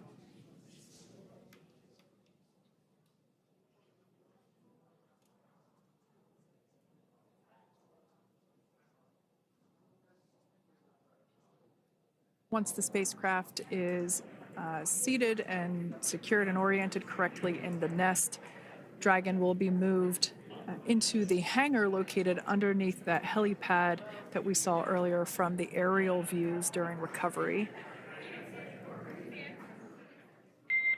All right, Freedom, looks like you are settled into the nest now.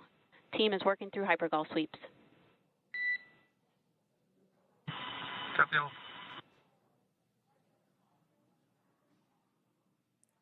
Call out there telling us that the recovery team is doing the second round of those hypergolic sweeps.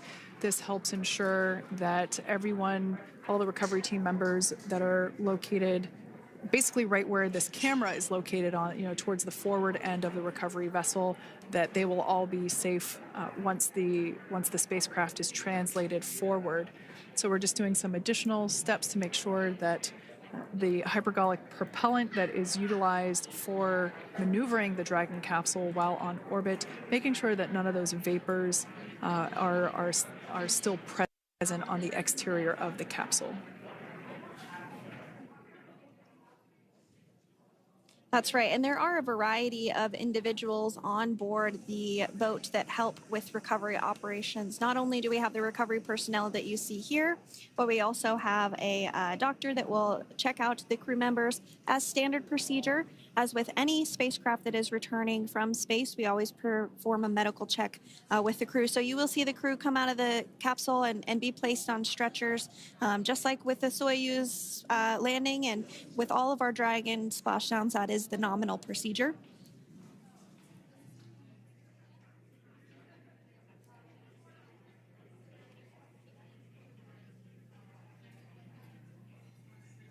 We'll stand by to see Dragon Freedom translate or scooch up a little bit closer to the camera angle that we're seeing right here. And then teams will step through procedures to get that side hatch opened. You see it right in the dead center of your screen there. It's kind of that rectangular shape.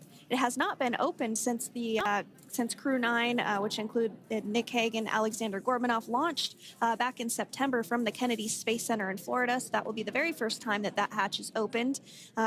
Once docked to the International Space Station, crew enter through the top hatch, which was where the nose cone is now closed. That's the hatch that they actually utilize to go ahead and get inside the International Space Station.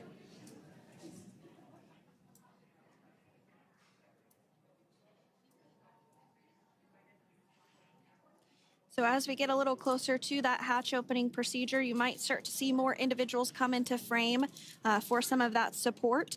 The ship has a maximum capacity of a little over 40 people on board, and it takes a variety of different roles, as we've discussed, to support. Also on board is the chief of the astronaut office for NASA, that's Joe Acaba.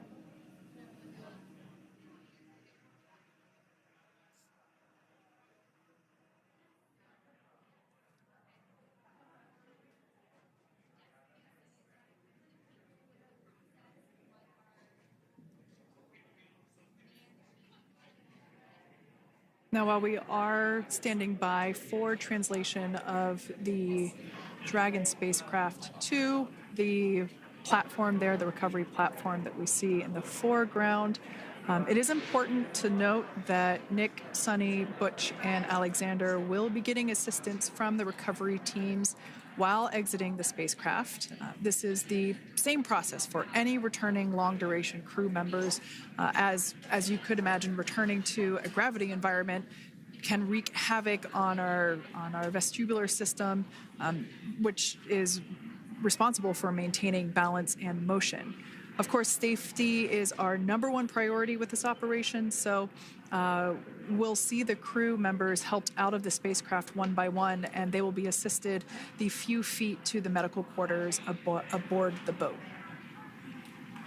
And on board Dragon are 3 veterans space flyers. That includes Nick Hague, the commander, as well as Butch Wilmore and Sunny Williams.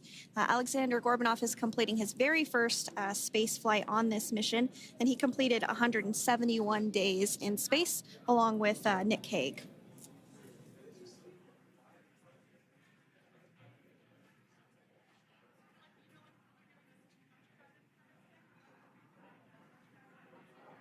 For those of you that have just recently joined us, well, I would encourage you to hit that rewind button and go back a few minutes. It was a beautiful splashdown of Dragon Freedom with the Crew-9 cohort on board. They had an on-time splashdown at 5:57 p.m. Eastern Time, 2:57 p.m. Pacific Time. We can see that the spacecraft... Freedom translation is in progress.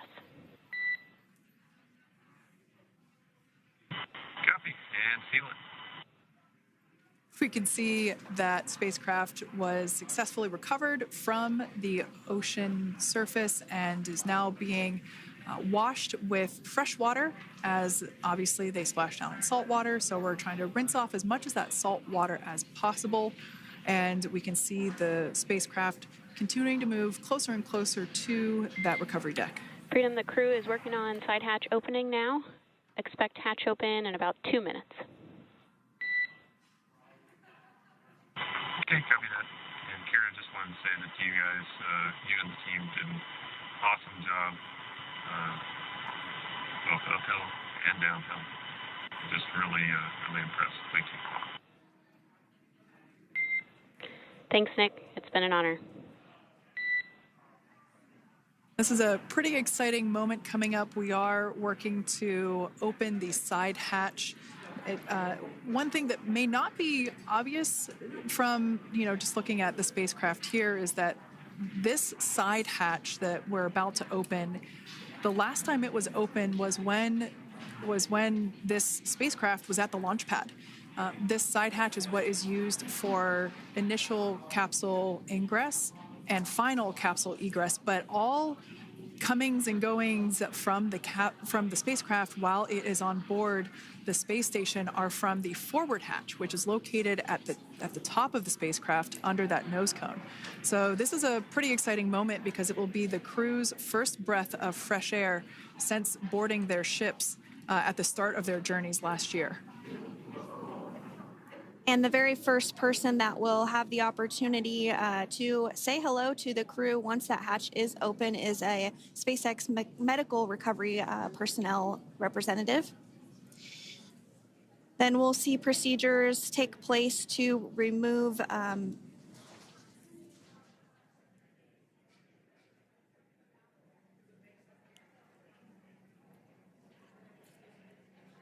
the footrests of Dragon. That will just help the recovery personnel get a little bit more room to access the crew and help get them out of the spacecraft. Yeah, you're absolutely right. Safety is, once again, top priority here, and removing those footrests from all 4 seats will be helpful as a SpaceX recovery team member will actually go into the capsule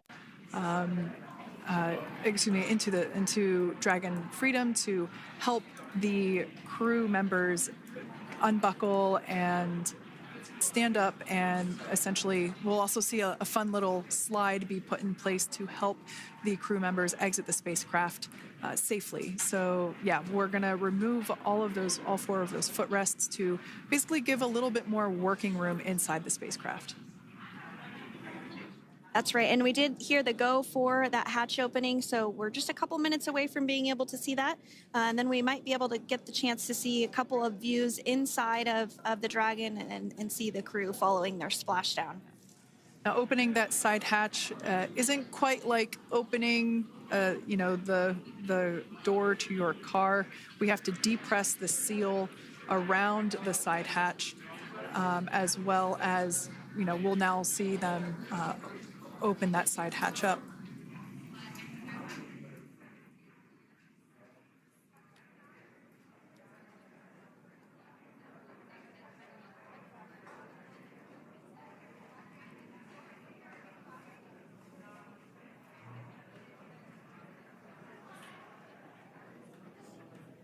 And there you have it. The side hatch is open for the first time since September.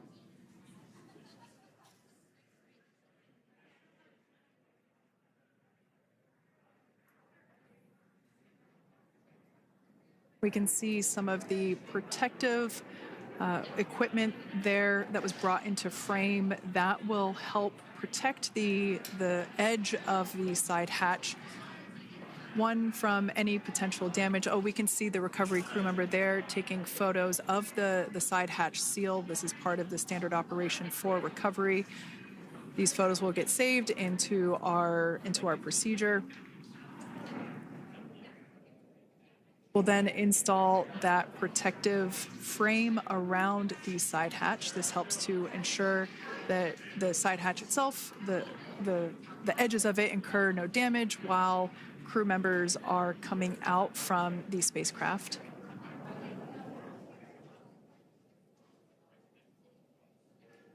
If you missed it, there was also a recovery team member that went inside. So there are now 5 people on board the Dragon spacecraft.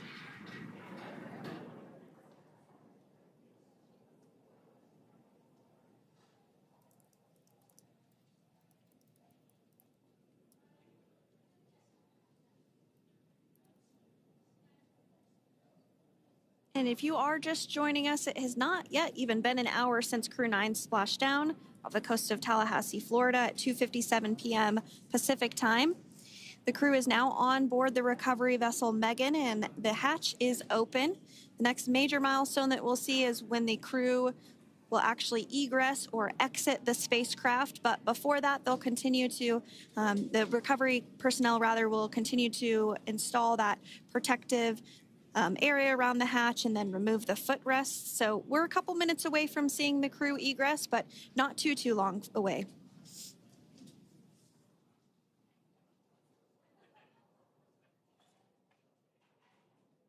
We'll probably see those footrests being handed out here in the near future, as I mentioned before. Oh, of course, we got to get a well-documented photo of the moment. Although we can't see it from here, I'm pretty sure there are 4 smiles on board right now. And we did hear that report out from the commander, Nick Hague, following splashdown, that there were four smiles as far as he could see. Yeah, capsule full of grins. Now, generally speaking, And there we do see Crew-9, some happy waves, smiles all around back on Earth.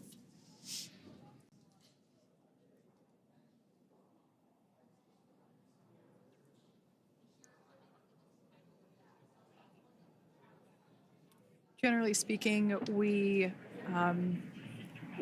have the individuals in the 2 center seats of the spacecraft exit first. You might hear us refer to this as the exit process as egress. It's just another term for exiting the spacecraft. Generally speaking, we most of the time have the 2 center seats egress first, as it makes moving around inside the capsule a little bit easier.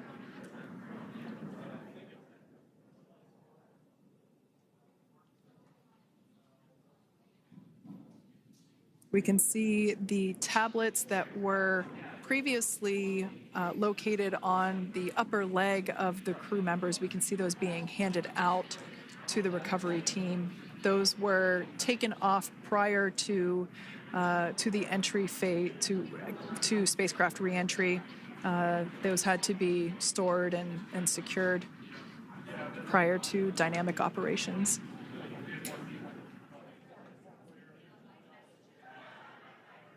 It looks like we are starting to see the footrests also be removed. I just saw one there on the screen. There are 4, of course, 1 for each crew member.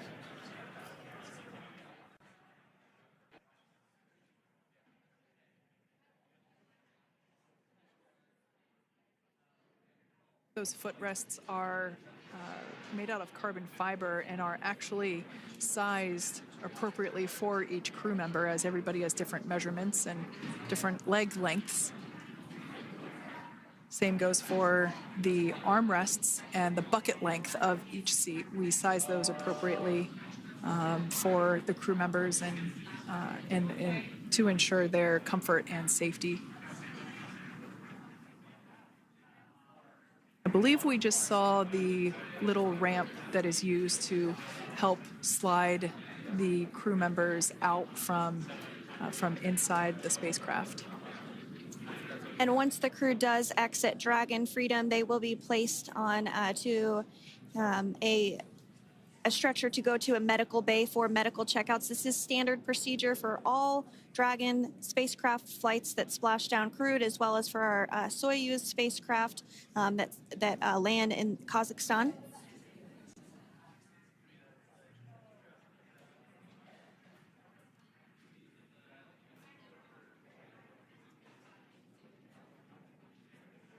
We could see the exterior of Dragon Freedom quite clearly in this shot, and it's such a beautiful sight. I personally prefer the capsule when it has some of that charring from atmospheric reentry. It is the signature sign of a capsule that has returned to Earth.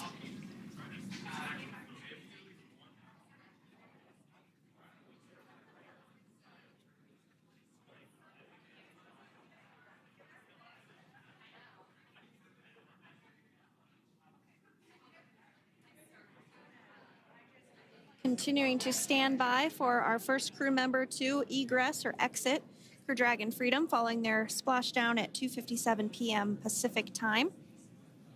Dragon undocked from the International Space Station at 10:05 p.m. Pacific just yesterday, so it was about 17 hours of phasing.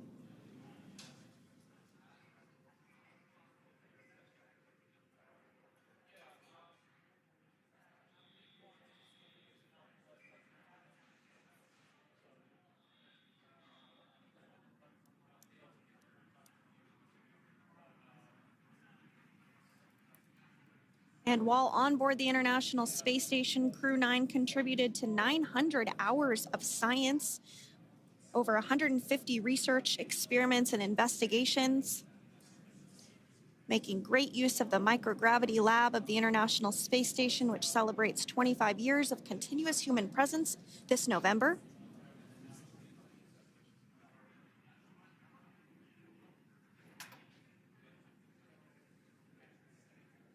Looks like we're about to get our first crew member here upon egress of the Dragon spacecraft.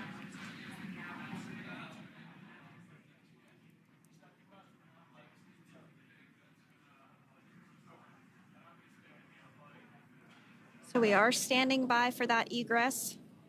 Outside of Dragon, you do see one of those stretchers. This is the expected procedure as the crew will be taken to medical facilities following their exit from Dragon.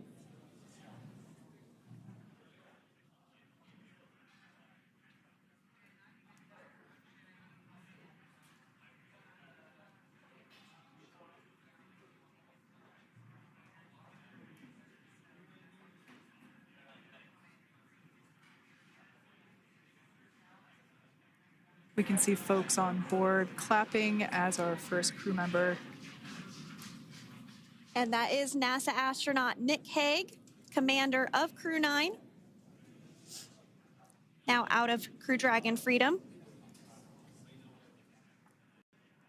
Some smiles, thumbs up, and a wave. Can't get any better than that. Yeah, that is one happy camper, that's for sure.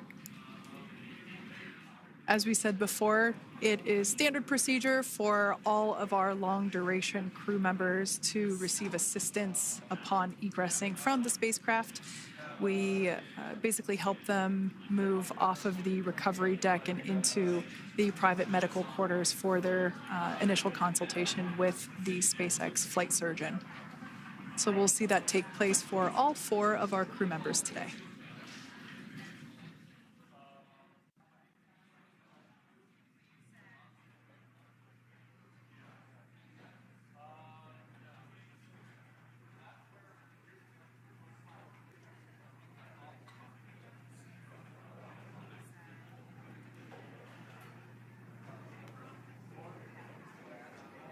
And we are standing by for the next crew member to exit Freedom.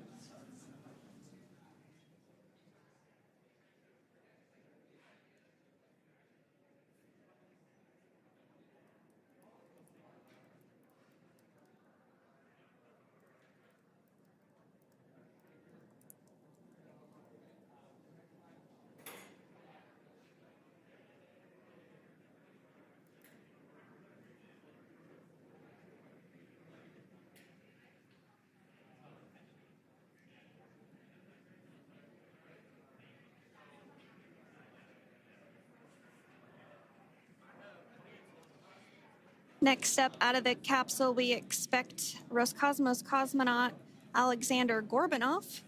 His first space flight. Spent 171 days in space alongside NASA astronaut Nick Hague. Looks like we're getting some cheers and clapping on board as Alexander is slid down the little ramp and placed into the mobility aid. Once again, big smile.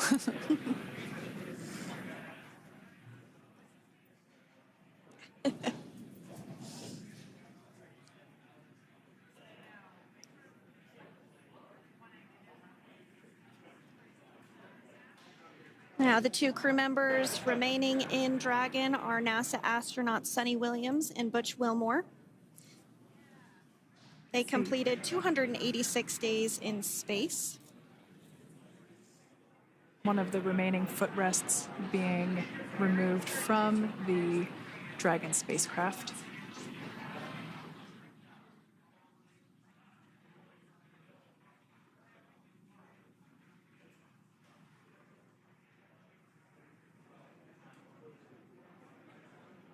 As I said before, we generally try to have the crew members that are located in the 2 center seats aboard Dragon, and we like to have them egress first if possible, as it creates a little bit more movable working room inside the spacecraft. There is a recovery crew member inside that is helping all of our Crew-9 crew egress or exit from the spacecraft.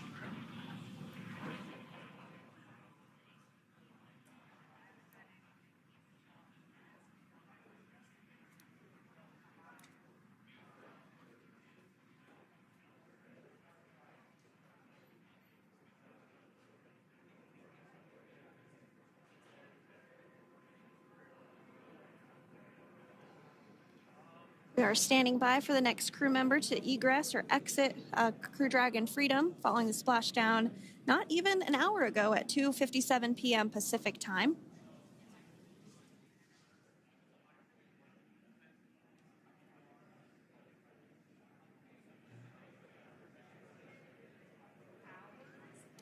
Really have the recovery operations down pretty quick at this point. Yeah, it's pretty incredible to think that, just 5 years ago when we were doing the initial demonstration missions of the Dragon for Crew Dragon, that now we're under about 30 minutes for, to retrieve the spacecraft from the water, and just several minutes here while it's been on board and to get everyone, really to get that side hatch open.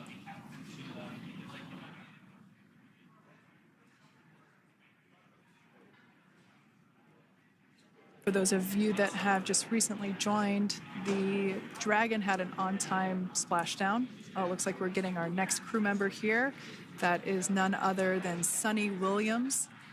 Big smile, waves. She, like her other crew members, now will be assisted onto the mobility aid.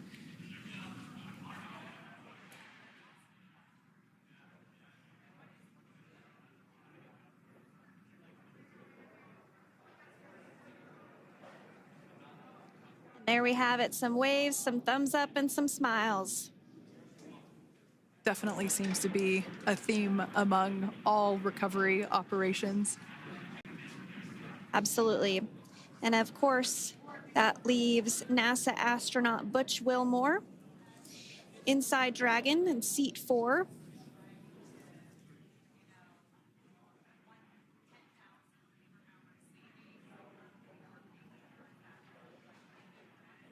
We're getting some views of him now as he egresses or exits the spacecraft.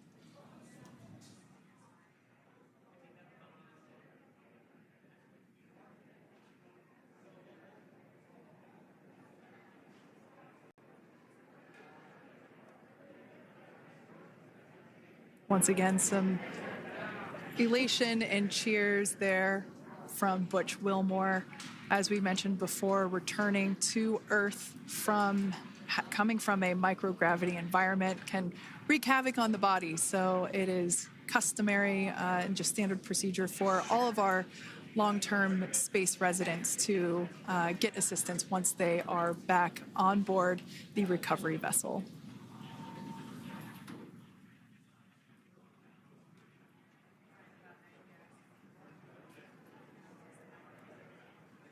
Well, now that Nick, Butch, Sunny, and Alexander are safely back home on Earth and getting checked out by the NASA medical team, we're going to wrap up our live coverage of their return.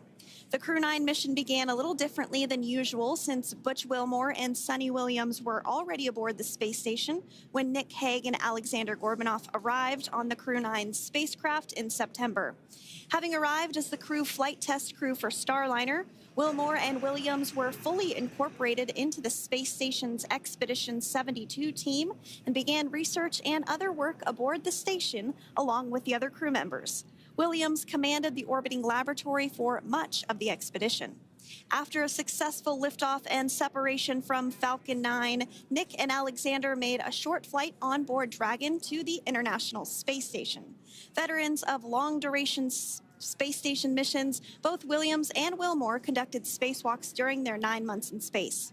Like all crews on the station, Crew-9 had the ability to leave at any point had there been an emergency.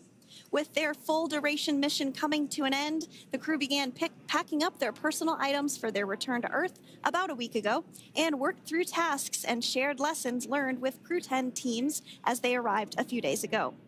Their journey home began about 17 hours ago when they closed the forward hatch to Dragon and undocked from the space station at 10:05 p.m. Pacific, 1:05 a.m. Eastern. After 4 successful departure burns and a phasing burn to line up their orbit, Nick, Butch, Sunny, and Alexander rested for a few hours before waking up to prepare for re-entry this morning. We jettisoned Dragon's trunk and performed our final on-orbit maneuver, the approximately 7.5-minute-long deorbit burn, and that occurred at 2:11 p.m. Pacific, 5:11 p.m. Eastern Time. And that sent Dragon on its path home. The spacecraft re-entered the Earth's atmosphere and slowed its descent with successful deployments of 2 drogue parachutes and 4 main parachutes, with the final splashdown occurring off the coast of Tallahassee, Florida at 2:57 p.m. Pacific, 5:57 p.m. Eastern. Following that successful splashdown, we saw SpaceX recovery experts move in and prepare Dragon Freedom for its lift onto the recovery vessel. And just a little less than an hour following splashdown, we saw Nick, Sunny, Butch, and Alexander make their way out of Dragon and into the recovery ship's medical facilities, safe and sound.